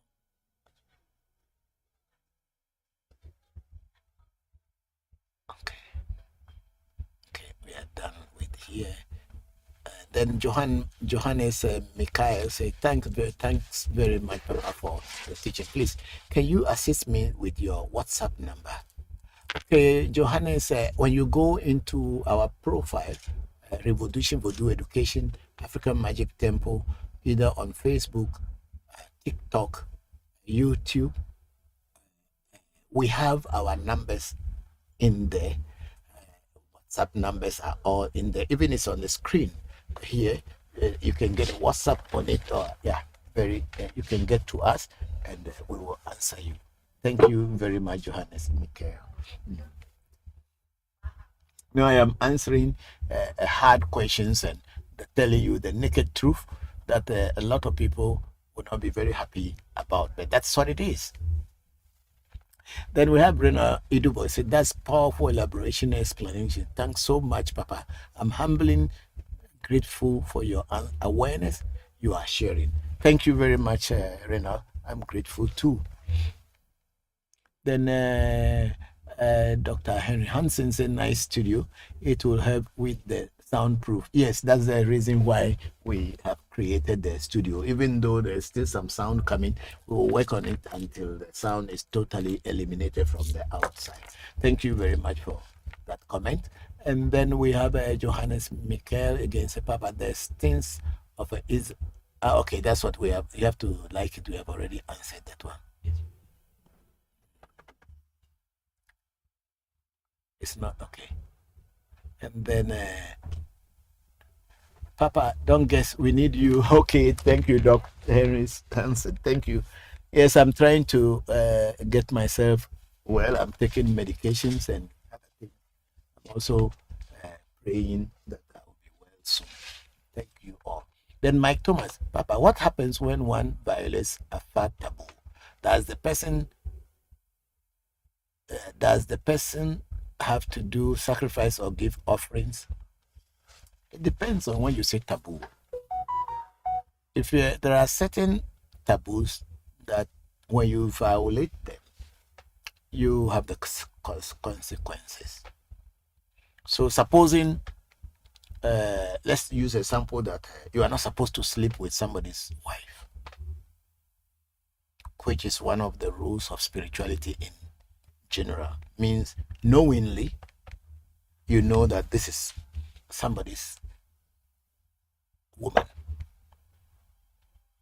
In our culture, men can marry more than one wife, and men can even have mistresses apart from their wives in our culture.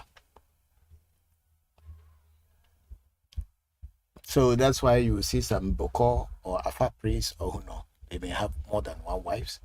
It's still accepted in our culture. We are not Europeans. So if knowingly you as a man, you know that this woman belongs to another, and you find a way to coerce her, try to deceive her, and finally you are able to sleep with her,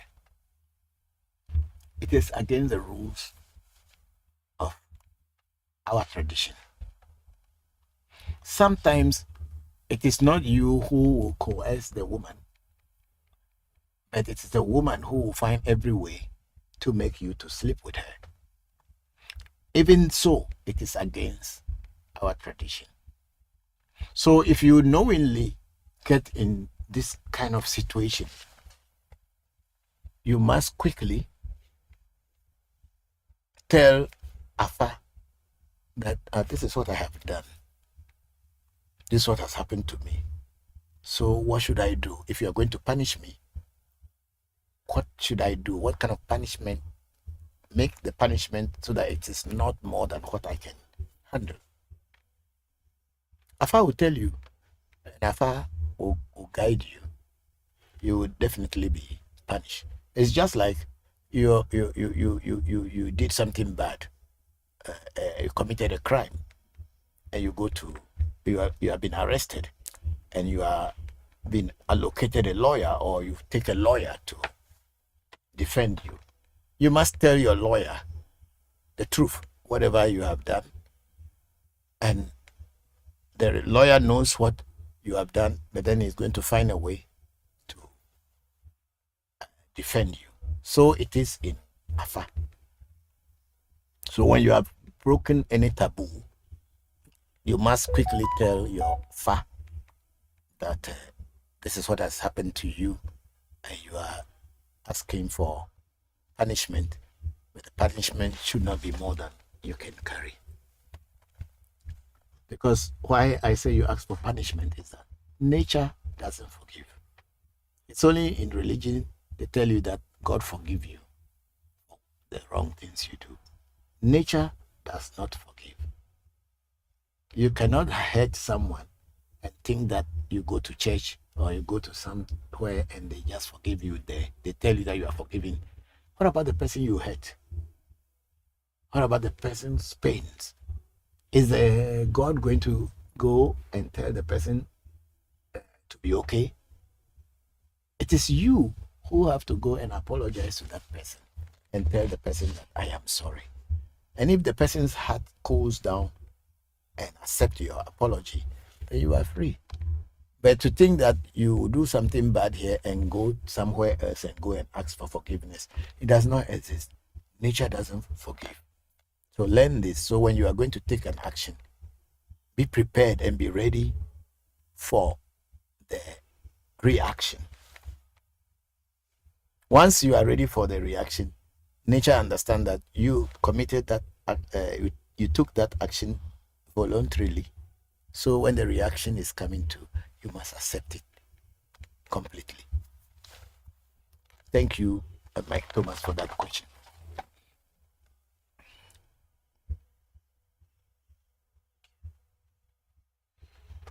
Are we done with this? Okay, let's see TikTok. Okay, we have some few questions there. Okay, the person is telling you that something in your house which is looking like head of animals or a tail which is blocked your way. Yeah, there are so many things happen like that. People will go and bury something in your house And then the same very people who tell you that there is something buried in your house and they are coming to exhume it. And through, when they exhume you yourself, you will be afraid. Tricks. They are all tricks. That is not the proper way of voodoo. That's not the proper way of spirituality. But you know, in our communities, people have this kind of lifestyle. And that's how they live on. They put tricks into the work, and for the innocent and the ignorant, these things look very great, because sometimes people like to see wonders. So if they don't see you doing any wonderful thing, they think that you are not powerful. That's why most of the time you see that people troop in their numbers to a place where they say there's miracle happening. And you see the people go there in their numbers. The true spiritualists do not demonstrate any power, because power doesn't belong to them. But when they work the work of spirit, the spirits will show through nature what power the spirit will possess. So then we see it, and then we smile. But if anybody trying to demonstrate power to tell you that I am powerful, I'm this, I can do this, I tell you, most of the time it is just thieves and scammers who do that. People telling you that things can be blocking your way. And also there could be things buried in your ancestral home in the past, which may be things that your ancestors had put there to protect their family. We call them in Ewe Woba, Dema, Apeli. These are things that in some of our houses, our ancestors had put down before even our fathers were born. Because there is this Jikwi means they give birth to a child and then the child dies. They born another child and the child dies. Meanwhile, your ancestors, these couples wanted to have a child, so that when they are gone, those children will represent them and continue their life. So when such things are happening, like jikwi, or I think the Yorubas call it Obanje or whatever, I think they have another word for it in Yoruba. That person come and die. The accounts call it Bejina, means a child should stay. And they have what they call Fejina, Apeli, the one that led the house to be firm. So when our ancestors saw that they are giving birth to children and the children are not surviving, they will go and get something like an oba, something that can protect the house, so that every child born in that house will survive from that time onwards. So when this thing have been buried in your house for years, and maybe somewhere along the way your grandfather or your great-grandfather passed on, and your grandfather was doing it, but then luckily maybe your father was sent to school and was converted into Christianity or into another religion, and he felt that it is not necessary anymore. So the Vosa, I don't want to be using the word ritual, because when you are using the word ritual, it means something totally different from our understanding of what we do. Ebo, as the Yorubas will call it, Ebo. And nobody is following again. And your father has abandoned it because he has been converted into Christianity, and Christianity, anything African, is evil. So your father or your grandfather has accepted that way.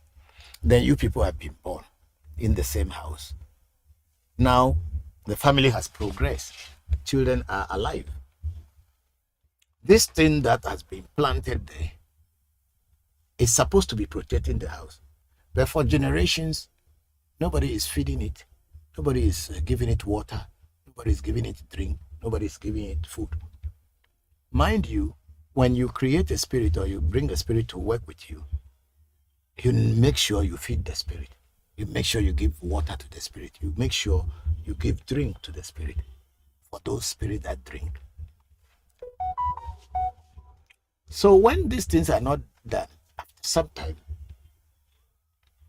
the spirit becomes angry and wanted to be heard, to tell the people from that family line that I had worked for this family for generations and you people have abandoned me.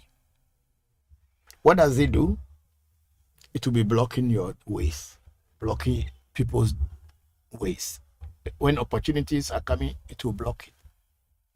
Even to the point that some people may get sick and some people may die. Because that is the only way that the family members will want to find out what is happening.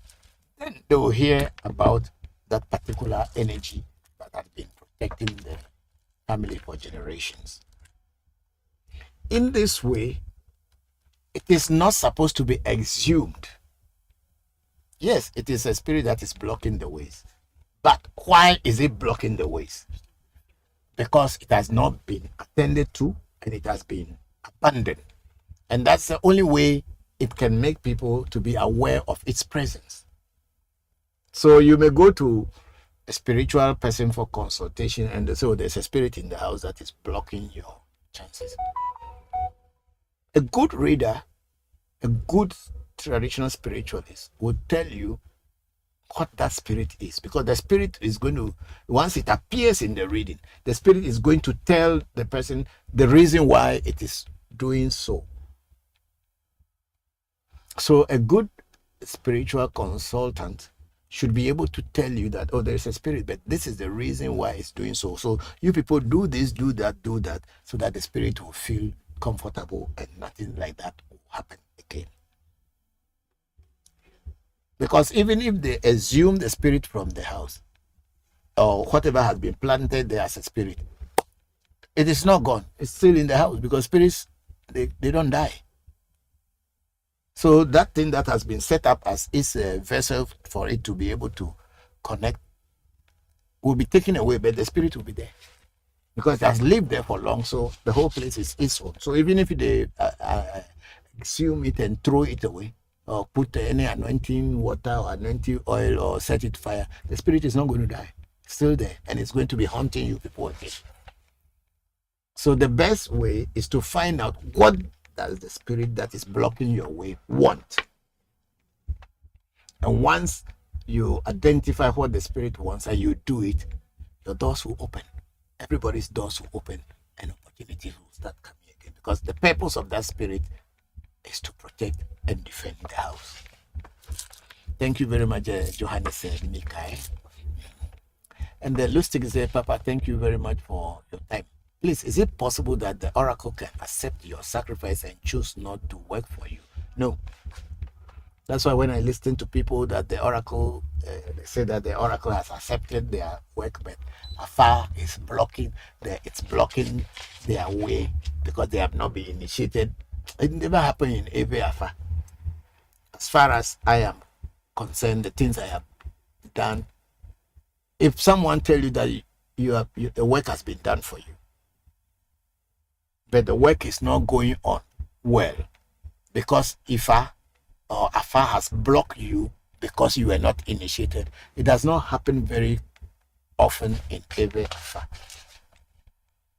There may be some other things that are causing the blockade, or maybe the spirits are working, but you are not seeing their work because you are expecting something big to happen. And when that you are expecting something big to happen in your life at one time, and because spirits work on the time of nature, they are working slowly, and little things are changing in your life, but you don't want to accept it that it is the work that was done for you. That's why you say that the spirit world is blocking it because you had not been initiated into something. That's why no, it doesn't happen.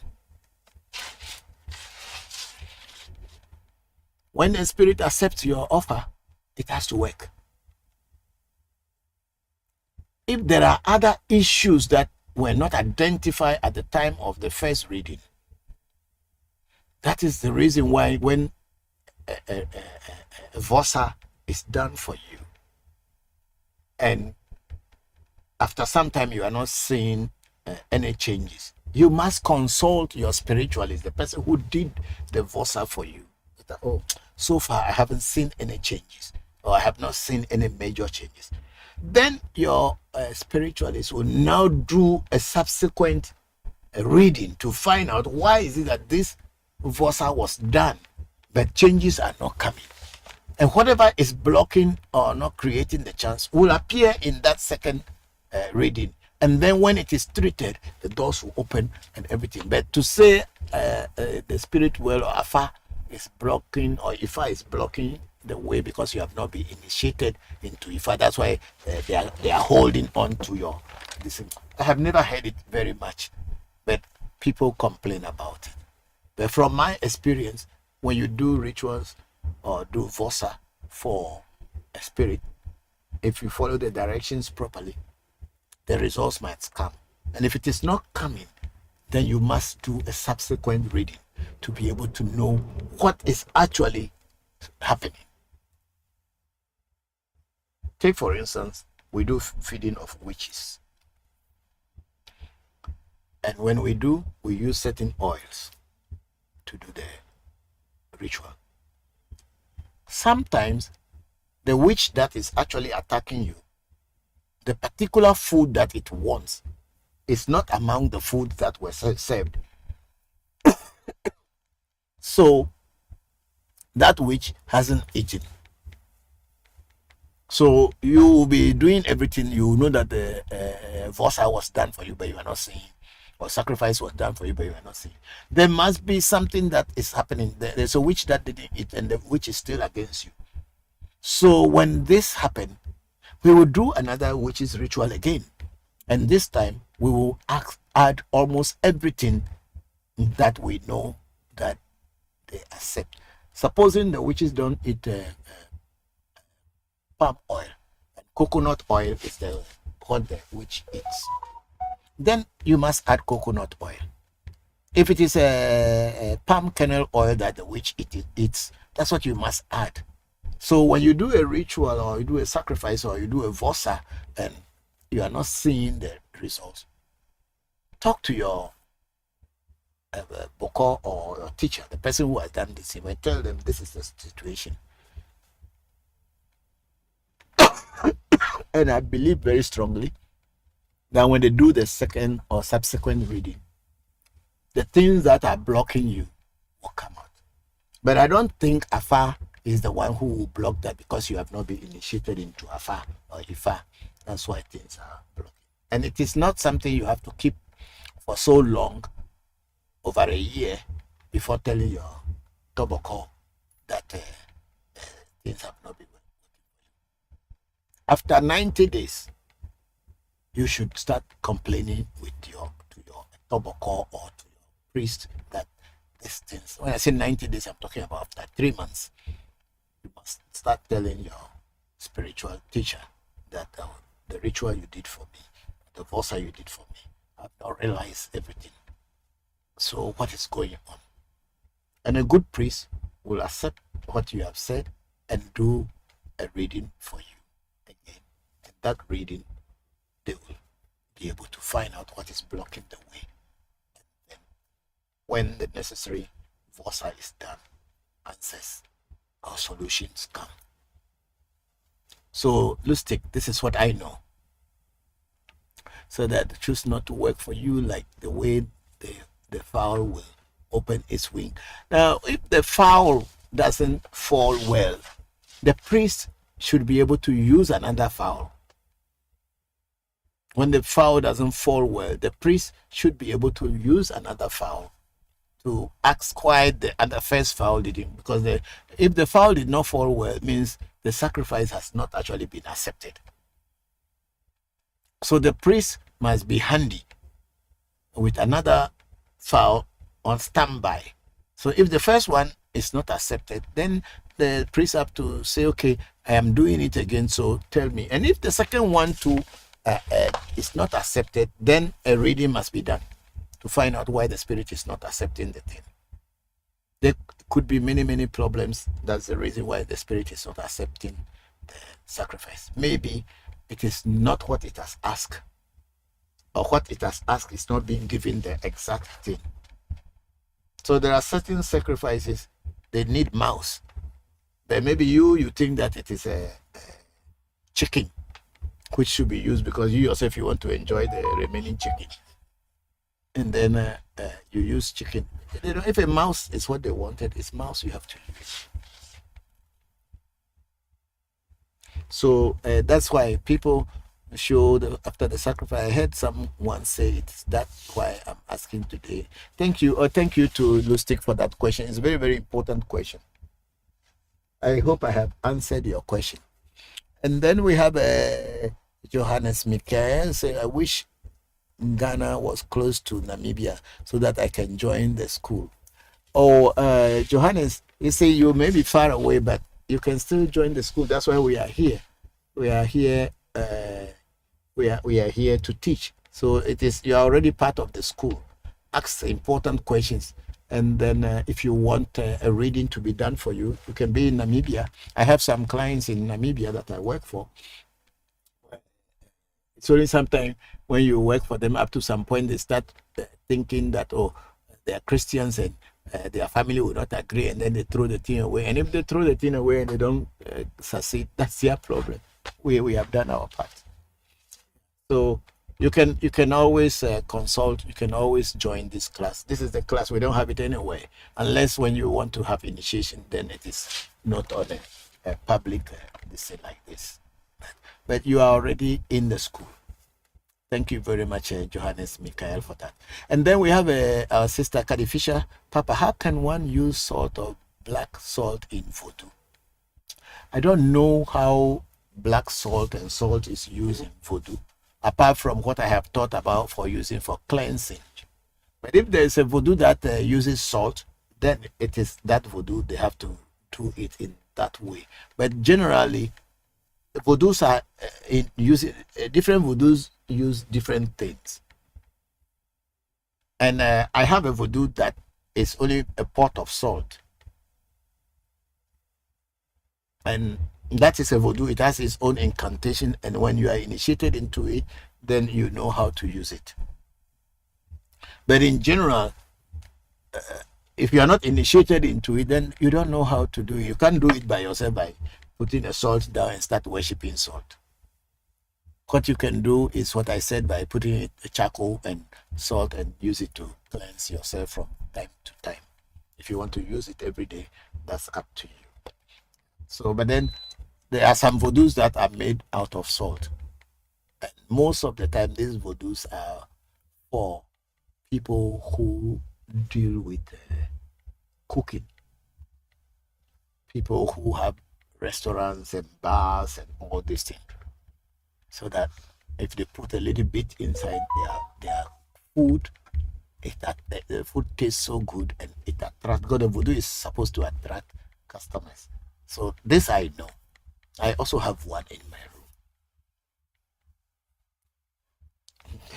room. I have one in my room, but I hardly use it because I'm not having a restaurant and nobody comes to me with that voodoo for them. So I just keep it there for myself. I don't even know when was the last time I prayed to it. Maybe years. Yeah. So, Kadi, yes, you can use salt to bath. And I don't even know which one is the black salt. Do you have a black salt? Maybe there's I have never heard of black salt before. I don't know. Maybe there is. Because in America and there are so many things that we on this side we don't really know. Because for us, salt is salt. So I don't know where they mine it from before it is black. Maybe it is. I know we have a salt that is mined in there. It's a black salt commonly starts as a Himalayan pink salt. Okay, so black salt is from Himalayan pink salt. I know that the salt that is dug in Himalayas and India are pink. Salt, I said black salt commonly starts as Himalayan pink salt and then heated to a high temperature. Okay, so black salt is made synthetically from a combination of sodium chloride, sodium sulfate, and sodium bisulfate and ferric sulfate. This is then combined with charcoal and heated. Okay, so originally it is not black. They had to add charcoal and heat it up to become black salt. So it is people who created it. So those who created it are the only one who would know what you can use it for. But in Voodoo, we don't do those things. We don't create for any salt by heating up with chemicals or other things to form a salt. So in Voodoo, as far as my memory and knowledge is concerned, there is no black salt. And then Van Terico went on to talk about, is there anything unusual about baby born still contained inside the sac? Yeah, we call it awume. We call it in Ewe awume. Means a child that comes with the no, not the umbilical. It comes out with the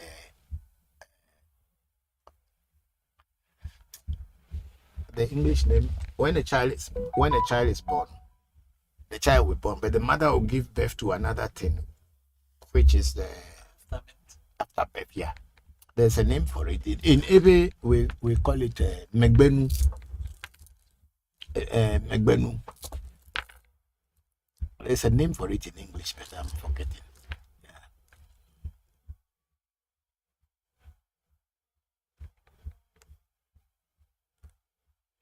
We call it megbenu. It is used in even that thing is used in Voodoo. It's used in Voodoo to get life for people. So that kind of child in Ewe is called awume, means the child is clothed before coming. So if you see any family using the name awume, means maybe their ancestor was born with the back, whatever comes after birth. Even goats, when they born, you see that they born something again. Yes. Because that is like the sack in which the baby was inside the womb. So when a baby comes out, sometimes it remains. And some people even have complications and they have to do surgery and all this thing to remove it or find some way to remove it. But most often the mothers will give birth to it. That is called megbenu. So we call such children awume in Ewe. I don't know how they call it in Angola, but in Vedome, where I come from, the central Ewe, northern Ewe, so we call it megbenu. And it is very, very serious. That such a child is regarded as a special child who has come into this world, just like our twins are. So it happens. Yeah. And if that child is taken through a spiritual path, that child should attain a great height in spirituality. Thank you, Van Terico. Then we have Timile, John Jimo Aderemi. Hello, Papa. Greetings from my family. Profound respect to you, our great Mommy Sena, and your team, sir. You are not sick, sir. You just need more good wishes from the ancestors. Thank you very much, Timile. Stay where we have hostile people against the way of our fathers. The most annoying thing is that they practice what we do in secrecy, but openly curses it. You are very right, Timile. The ancestors, we will, by the express will of our ancestors, we reclaim our tradition. Thanks for being here there, sir. Thank you very much, Timile. I'm very grateful, and I know what exactly you are saying. I'm very, very grateful. Thank you Thank you very much. Hope everybody is fine. We are also all fine. Then as mommy is also fine. Thank you very much. Then Johannes Mikhail said, but if I want to a consultation, can you do it for me while I am in Namibia? Yes, for sure. We are doing consultation for people all over the world, even all the way to Russia, Australia, New Zealand. We are doing consultation around the world because it is a process where we send the spirit to you, wherever you may be in the world. And when the spirit comes back, we let you know what they have seen. And most often you'll be surprised that we have never met physically, but the things that we will tell you will resonate with you very seriously. Thank you very much, Mikhail.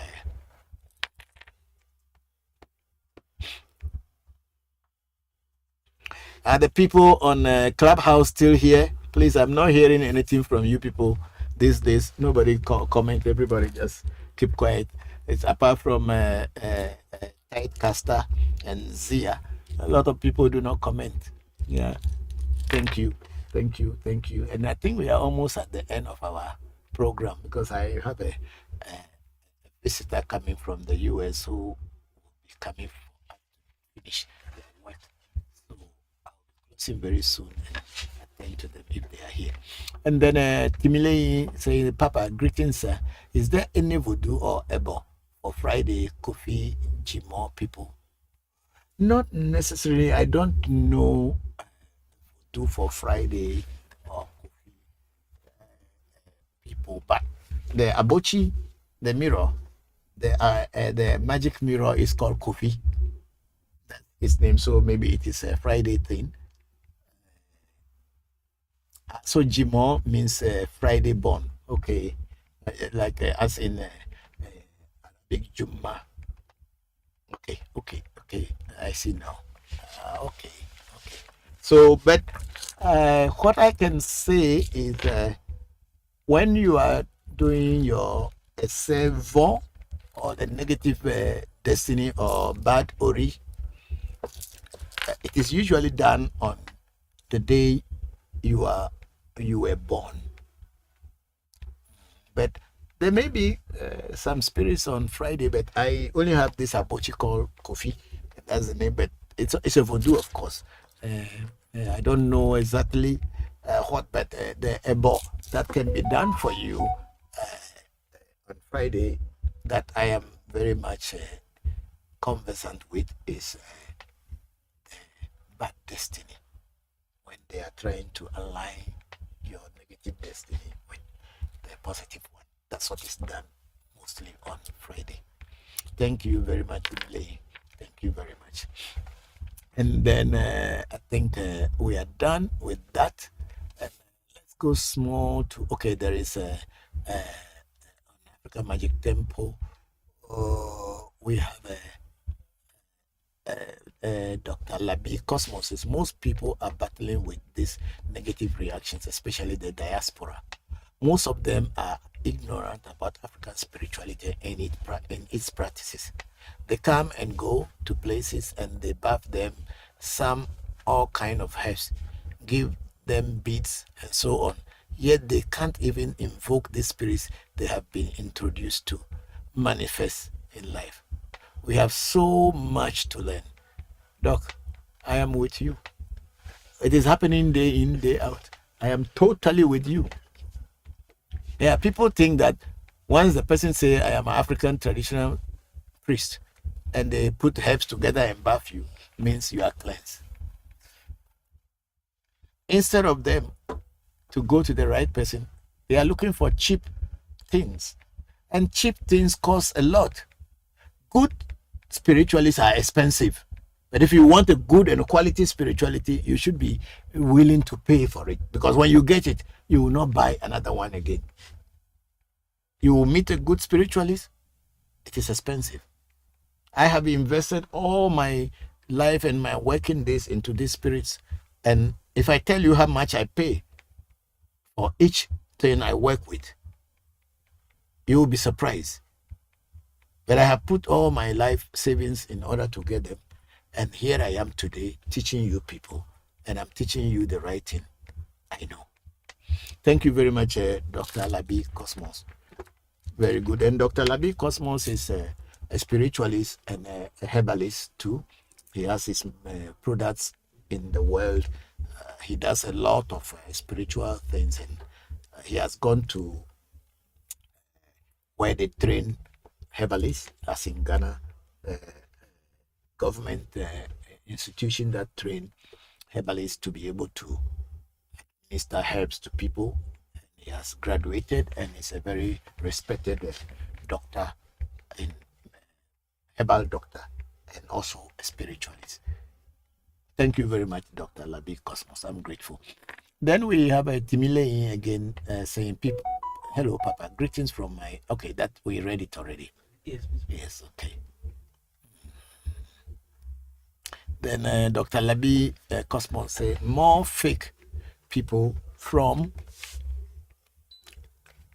the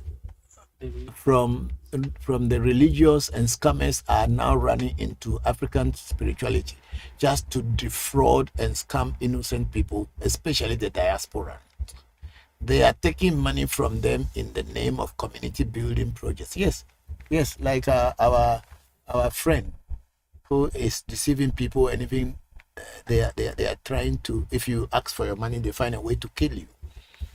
And they were pastors, and now they jump into this thing, and they do things that they are not real, yet still they are the ones that elaborate it, make it look so real. They are the kind of people who go parading Zangbeto as if this is a real spirit. Thank you very much, Dr. Labi Cosmos. I'm grateful. And then Dr. Labi Cosmos again, we're talking, most people don't have patience after reading and rituals are done. They want their work should be digital, extremely fast, like technology. No, African technology follows the path of nature. Just like when you plant a corn in the ground today, no matter how hungry you are, no matter how quick you want, it has gone out again.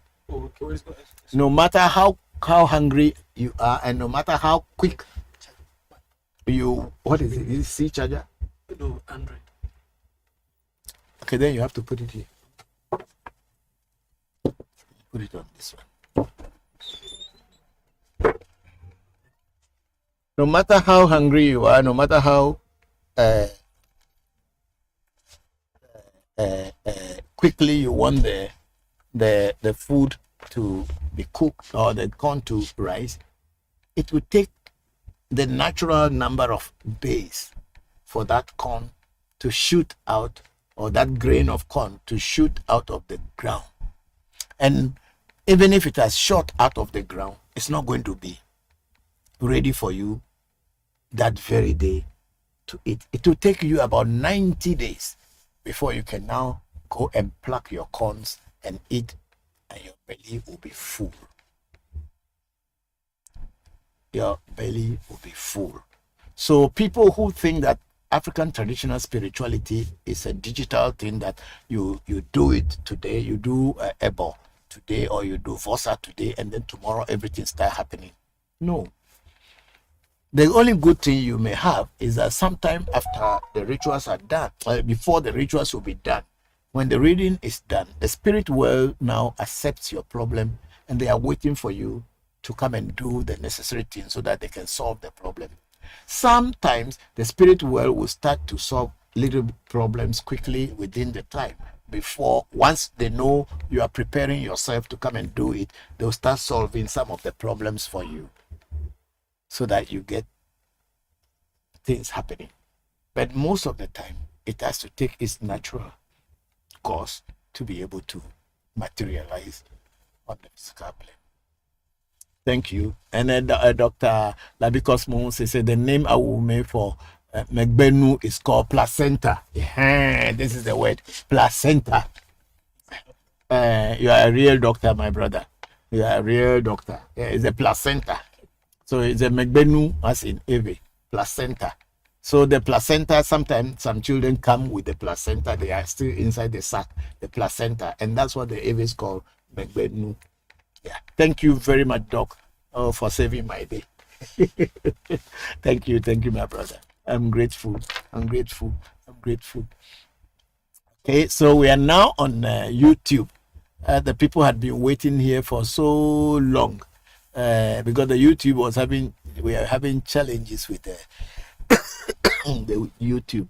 Okay, we have read Michael's this thing already. So we go to our sister Angela Gani.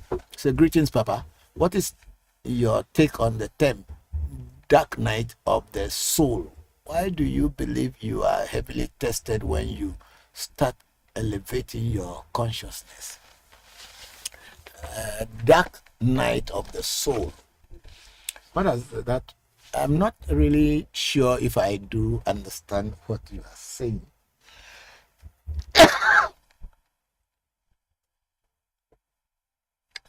We are looking it out on Google. In modern time, the phrase dark night of the soul is used to describe a crisis of faith or difficult, painful period in one's life. Okay. You see, I will move a little bit into Hinduism to answer that question. We all believe that when you do an action, there is always a reaction that goes with it, which most people call karma. And then in some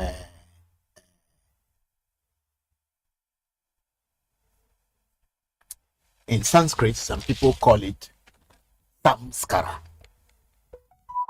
Karma or sanskara, action and reaction. When you start following a spiritual path or you have been initiated, your awareness becomes clear. So when the actions that you had created in the past are materializing, you become aware of them. So you think that your problems are being tested or the same. And it is also good because they need to finish. You need to balance the equation in order to be free to be able to grow. That's why when you start following a serious spiritual path, bad things sometimes start happening to you in order to clear your debt so that you can have a free way and now progress. Because now you know that every action that you take will have a reaction.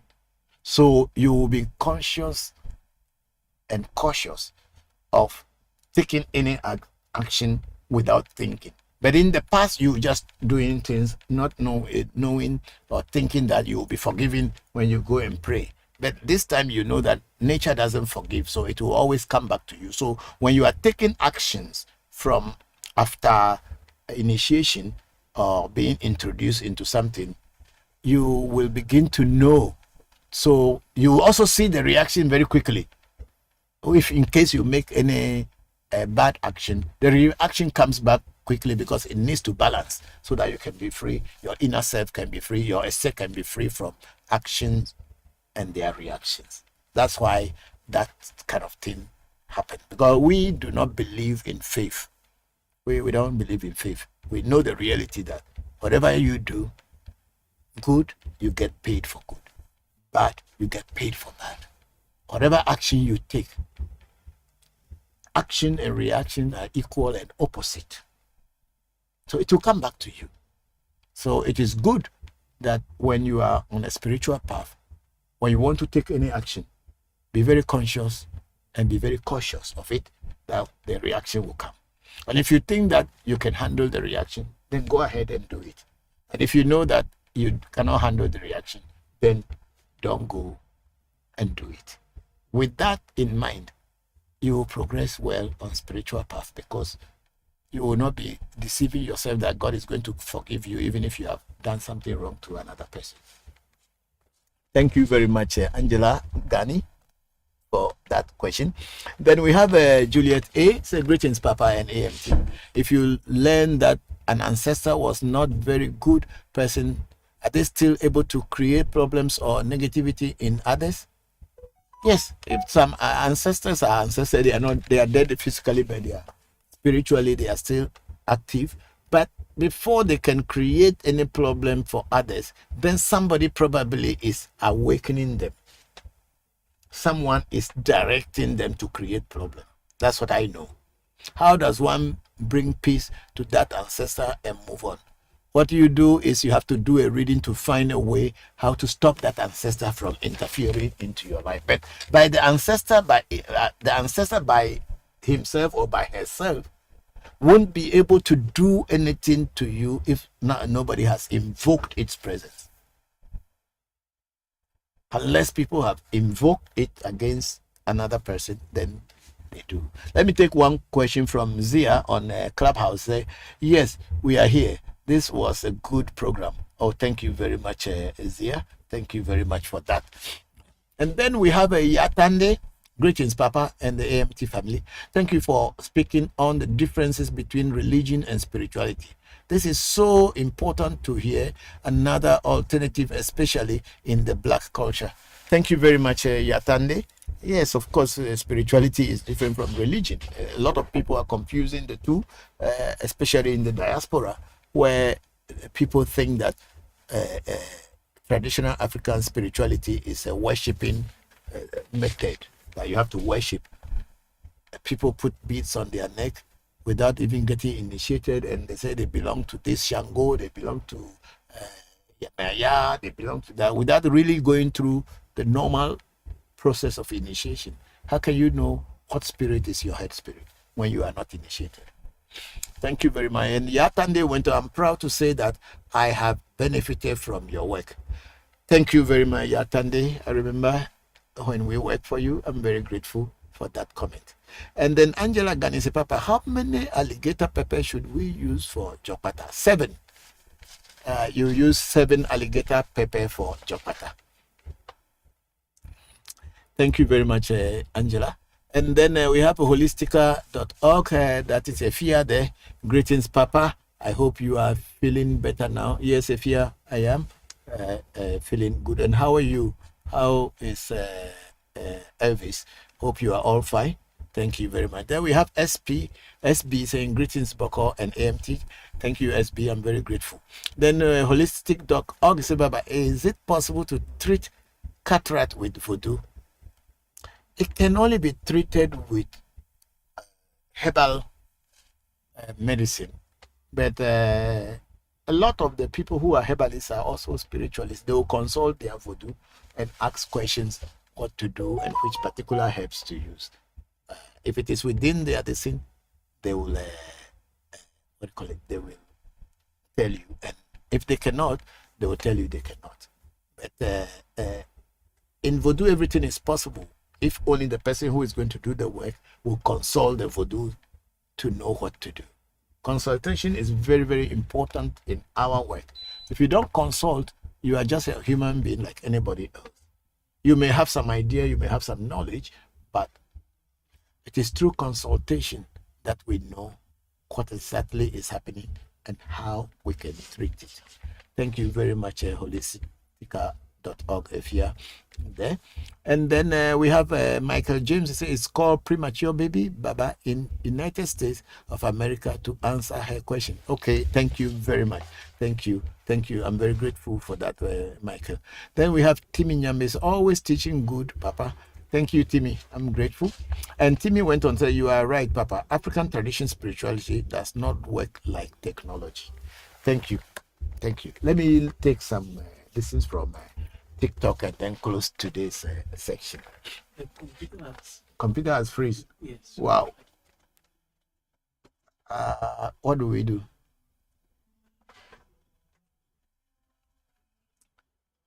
Is it because it's overloaded?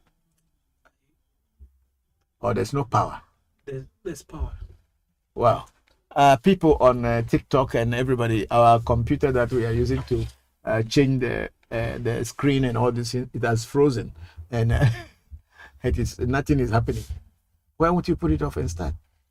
So we are going to put it off and start, please.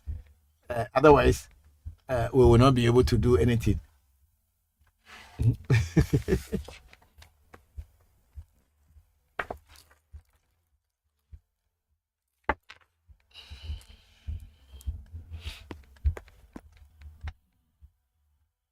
Today's section is also good. Very beautiful section.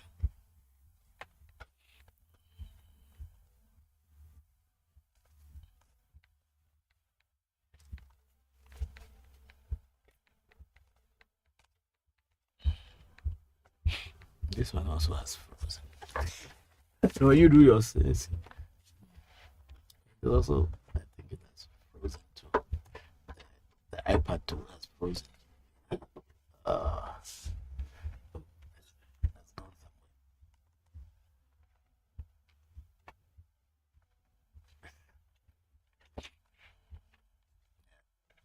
I'm trying to bring it back, but it's not bringing it back. Sorry.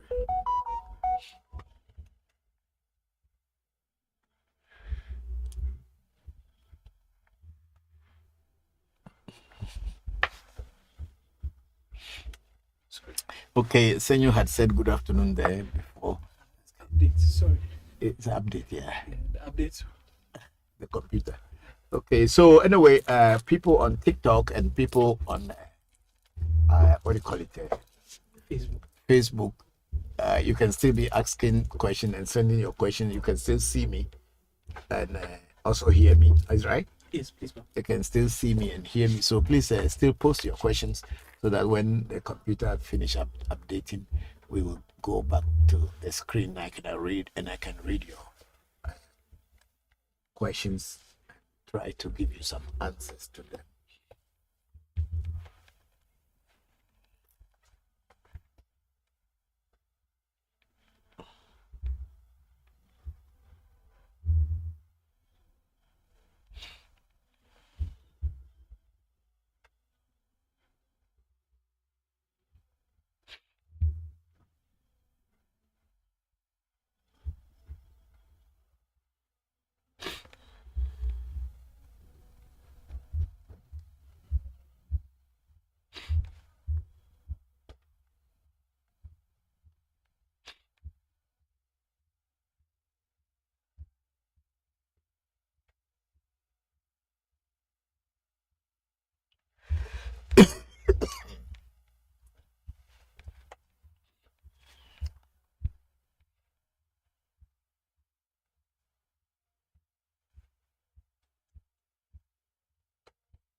Somebody create a fake profile of us. Yes, please, ma'am. Oh, I think it's it's Facebook. It's a TikTok that created it. It has the this thing. What do you call it? MTN. Yeah. It's a Facebook that created it. It's not because I was posting a TikTok that created. I was posting them, and then they put that one along, but they didn't put it into the normal TikTok. That's why I put Mama's pictures and everything. So I don't know how they created, but I'm the one controlling it. Oh, okay. Because I don't know why. Maybe I don't know why I was posting it as a African Magic Temple, but it just created. It came that way, and then they give me user. But if there's a way we can merge the two or remove it, it's fine. Yes, please, ma'am. It's possible. Yeah. I thought it was a fake account. I saw it. I see. I saw it the day I was doing. That's when it came like that. So Sorry. no, it's okay. Okay, let's go to Clubhouse. on Clubhouse. Zia Baha is asking, Papa, when people visit your temple, do they book a hotel or stay in your compound? They book a hotel because when you are coming from outside, we have a guest room where it's very small, and we have a air conditioner and everything inside there. The ventilation is not very good, in the sense that there's a spirit that is behind the guest room where we cannot break the window into the spirit's shrine. But people to come and stay 1 or 2 days, yes, they can stay. But if you want to stay longer than 3 days, then you will need to book a hotel closer, a guest house very close to the shrine. And it is reasonable, I think about $25-$30 a night. Of course, they have other prices, and it depends on how comfortable you want it to be. But the one at the guest room we also rent it out as a $15 or $20 a night, depending on whatever we are putting there. So, yes, you can stay at the compound if you want, but for your own comfort. If you want to stay longer, I would advise that you book a guest house near the shrine, because sometimes people have to stay for some time because we go through many things. Like the recent initiation we did in December, Bokor Wasuf stayed for about 3 months. So he stayed in a guest house, and I think he also liked the guest house because it's more comfortable. After we finish work, we drop him at his guest house. Sometimes he can even walk and come. Yeah, that's what it is. But yeah, if you want to come, yeah, we can discuss it seriously and see where to take it for you. Okay, let's finish with the YouTube before coming to. Okay, I think. Yeah, no, let's go to the YouTube. I want to finish with it. I think Angela Gani said, "Gratitude, Papa." Thank you very much, Angie. I'm very grateful too. Thank you all for watching the program. Yeah, when you all are here and I am doing this, I also feel empowered that I have students out there who have come to this shrine and taken initiation, and I'm seeing what is going on in their lives. Sometimes there are challenges, but still you have the power already in your hands to change things. So I'm glad that you all joined the section. Thank you very much. And then now we will go on to TikTok and finish up. So we have Wandy say, "Papa, please, can libations be poured inside a room?" Yes, libations can be poured inside a room. And I had always put a bowl in which you fetch sand, because I pour libation in my bedroom. When I wake up, I pour libations in my bedroom most of the time before I even come out. You find a bowl, fetch sand into it, put it in a particular location in your room. When you go to that bowl, you can pour libation to your ancestors. The reason being using the bowl is that the reason using the bowl being that when you pour the liquid, whether it is water or alcohol, on the floor, it may travel to a place that you may not know, and you may walk into it and slip over, especially if your rooms are cemented and tiled. So if you find a container that contains this, when you pour it, the sand will absorb the liquid, so you don't have any accident. People will say you refuse to go to church and you say you are doing ancestral thing, that's why you fell down. People are always ready to criticize whatever our ancestors did. Our tradition had always been criticized by ignorant and stupid people, and they are always the first people to tell you that because you are doing this, and that's why. Our people have been worshiping Jesus Christ from generation to generation. Why is Africa still poor? You can find more churches in Africa than anywhere in the world. Why are we still struggling? If worshiping of Jesus has brought good things to our land, why is Africa still poor? Atrocities that the white man has committed against humanity is greater than what Africans have committed.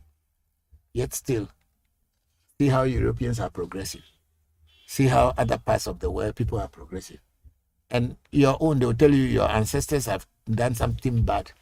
That's why God is punishing you. What about the people who send people to the gallows? People who put people inside chambers of gas chambers and kill them? What about the people who chop the hands of Africans' children? What about the people who conducted slavery and took up people out and sold out like they did? They are still progressive. So the God that is the God didn't see them. And how many people has your ancestors killed? How many?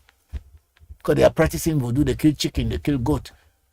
And the biggest animal they may kill is cow. The cow and goats and chickens are being slaughtered in the slaughterhouse every day in abattoirs. So when you kill one goat or one chicken for your voodoo, then it's a big deal. God will get angry with you. You see how they have conditioned our minds? People who have been killing, using atomic bomb, killing innocent people are still very progressive. And then you sit down here today and say, because your ancestors have committed this, there's a generational curse on you. There is no generational curse on anybody. It's a lie. When they want to scam you, then they bring those things in. There is nothing called generational curse. Let's go on. So let's be on this. Then one day, so you can do in your room. That's the last. That's the one. Okay. Now you can do it in your room if you feel comfortable doing it outside and you don't feel bad. You can do it in the outside too. I think we lost many questions on TikTok because when we reset the handle, most of the questions that you have posted have gone because the computer froze, and then we tried to. The only way we could do is to restart it. When we did, we have lost a lot of the questions on TikTok. So please bear it with us. And if I have not answered your question today, please next week when we sit again, please send the questions back to me. I will answer them perfectly for you. I want to say thank you to all of you people on Clubhouse, YouTube, Facebook, and Zoom, TikTok, all of you. My gratitude. Thank you all very much for being with me. And I hope my teachings today will make changes in your life. May the ancestors continue to bless you and guide you through these difficult times, because it is the work of some people amongst us, our own people amongst us, who will want us to fail. It's our own people who would want us to fail. That's why they using fake means to tell you that it's voodoo, and they will deceive you, they will cheat you, and when you are tired, one day you will say voodoo is evil because you didn't meet the right teacher. So our own people are the very people who are proclaiming Christianity in order to cheat people. They are proclaiming all kind of religious things in order to cheat people. But when they are confronted with situation where Jesus Christ in the church can also, then they run to traditional people under the cover of darkness so that they can help them. I have recently seen a pastor who is very famous holding a schnapp. Start praying because something had happened to him. Now he start praying with bottles of schnapp. Yeah, I have the video here, but I don't want to show it because I don't know what they will get angry. If Jesus Christ is so powerful, why do you need to come to a spiritualist before your church can, traditional African spiritualist, before your church can get customers for you? Why won't you use the Jesus Christ that you are proclaiming to solve the problem? What I always say is that Jesus is a very good name for winning bread.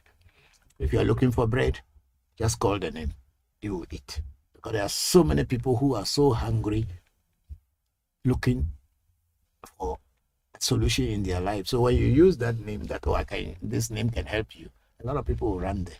So it's a good name that people use to make their living, even though they know that that is not the truth.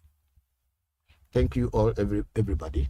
I'm very grateful for your company. I think we have one reading from here from Kadifisha. Say, Papa, if someone is new to Ifa Voodoo, how often should that person do divination and Ebo? I read that the person should do divination and Ebo once a month for 2 years until their life change and get comfortable. It's all not true. Kadi, that is not true. You only do a reading when you're having some challenges that you don't know how to handle.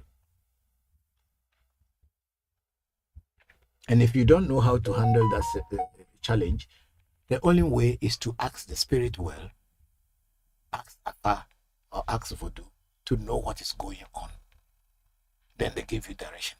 But it's not because you are new to Voodoo practice or new to Ifa, that's why you have to be doing a reading every month for 2 years. Who says so?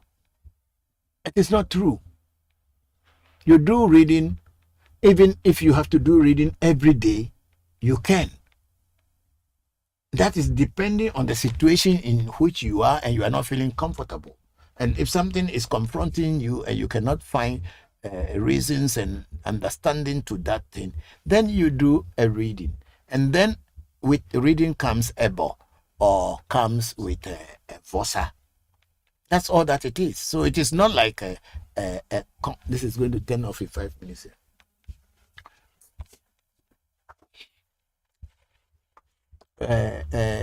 You do for every a month, and I'll do a reading every month and for 2 years. No. You do reading if you have to do a reading every day to be able to solve your problems that you confront. Fine. If you have to do a reading once a year to solve your problem, fine. If you want to do, you have to do it once a month to solve whichever situation you are confronted with or challenges you are confronted with. That is it. But it is not a guide to say because you are new to traditional spirituality, you have to be doing reading every month and doing no. Even we who are priests, we are not doing rituals every day.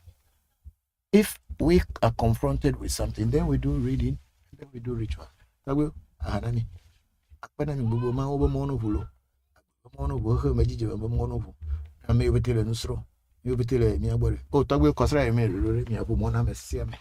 should open doors for everybody, people who are having challenges of understanding what is about happening in their life.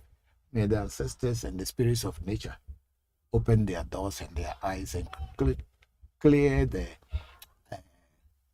misunderstanding and confusion in their minds. May awareness come to you all, and may it come in a very gradual way.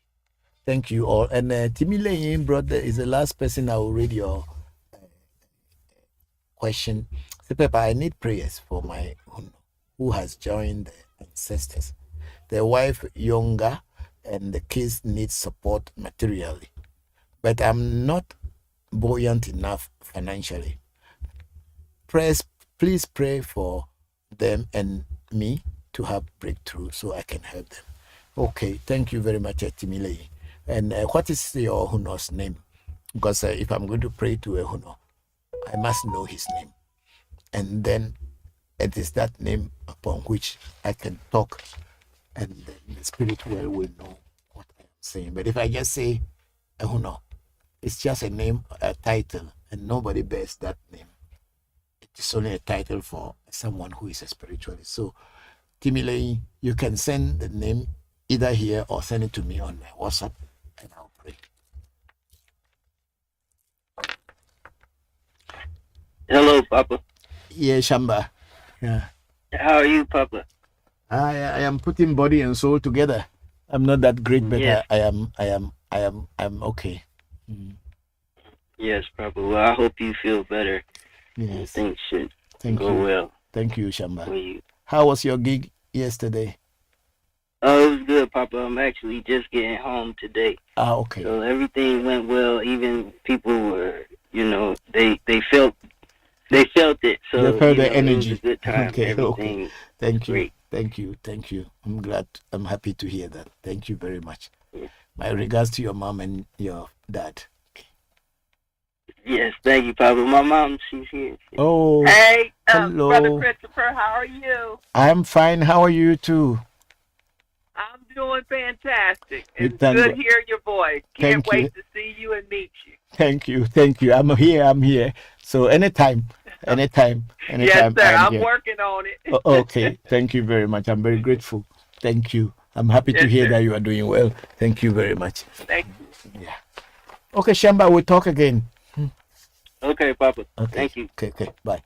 And then I have a question from Torisi Williams saying, "Is the guest where we stayed? It's so nice, very nice. The guest house. Yes. It's a very nice place. Yes. I remember. Yeah, that's near to my residence. Yes. And then Caddy Fisher also. Sorry, I'm trying to get the question. Okay, Caddy's question is following. Caddy said the guest house where we stayed was very, very nice and comfortable. Okay, Caddy, yes, I know that place is for my cousin actually. It's my cousin who owns that place. So that's why if anyone stays there, it's a very beautiful place. I think Shamba also stayed there at his first coming. Yeah, it's a good house. And then the people kill chicken. So Caddy Fisher is saying that people kill chicken, goats, and cows for food. Yes, they do. And then if you kill only one chicken for voodoo, everybody gets angry as if you are worshiping the devil. They are all called killing. The only thing, the difference is that in voodoo, we give the blood to the spirits and we ourselves, we eat the meat. But then in the normal killing, they kill and throw the blood away and they eat the meat. So we are still working with the spirit where we don't waste anything. So thank you very much for that, Kadi. I'm very grateful. So with this, I think Timile brought Huno Isiaka Alao is his name. Please get that name for me. Yes, Huno Isiaka Alao is his name. Okay, send that to me or copy it. Okay, thank you very much, Timile. I'm very grateful. I will pray to your Huno Isiaka, and then we'll see how it goes. May his soul rest in perfect peace, and may he find a place in the home of the ancestors.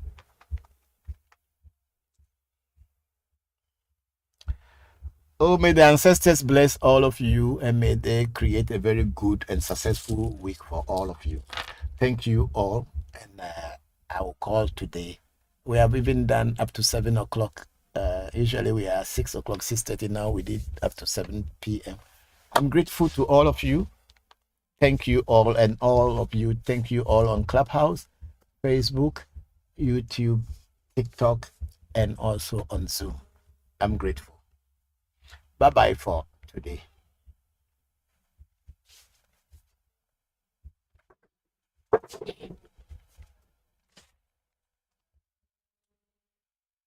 I receive it.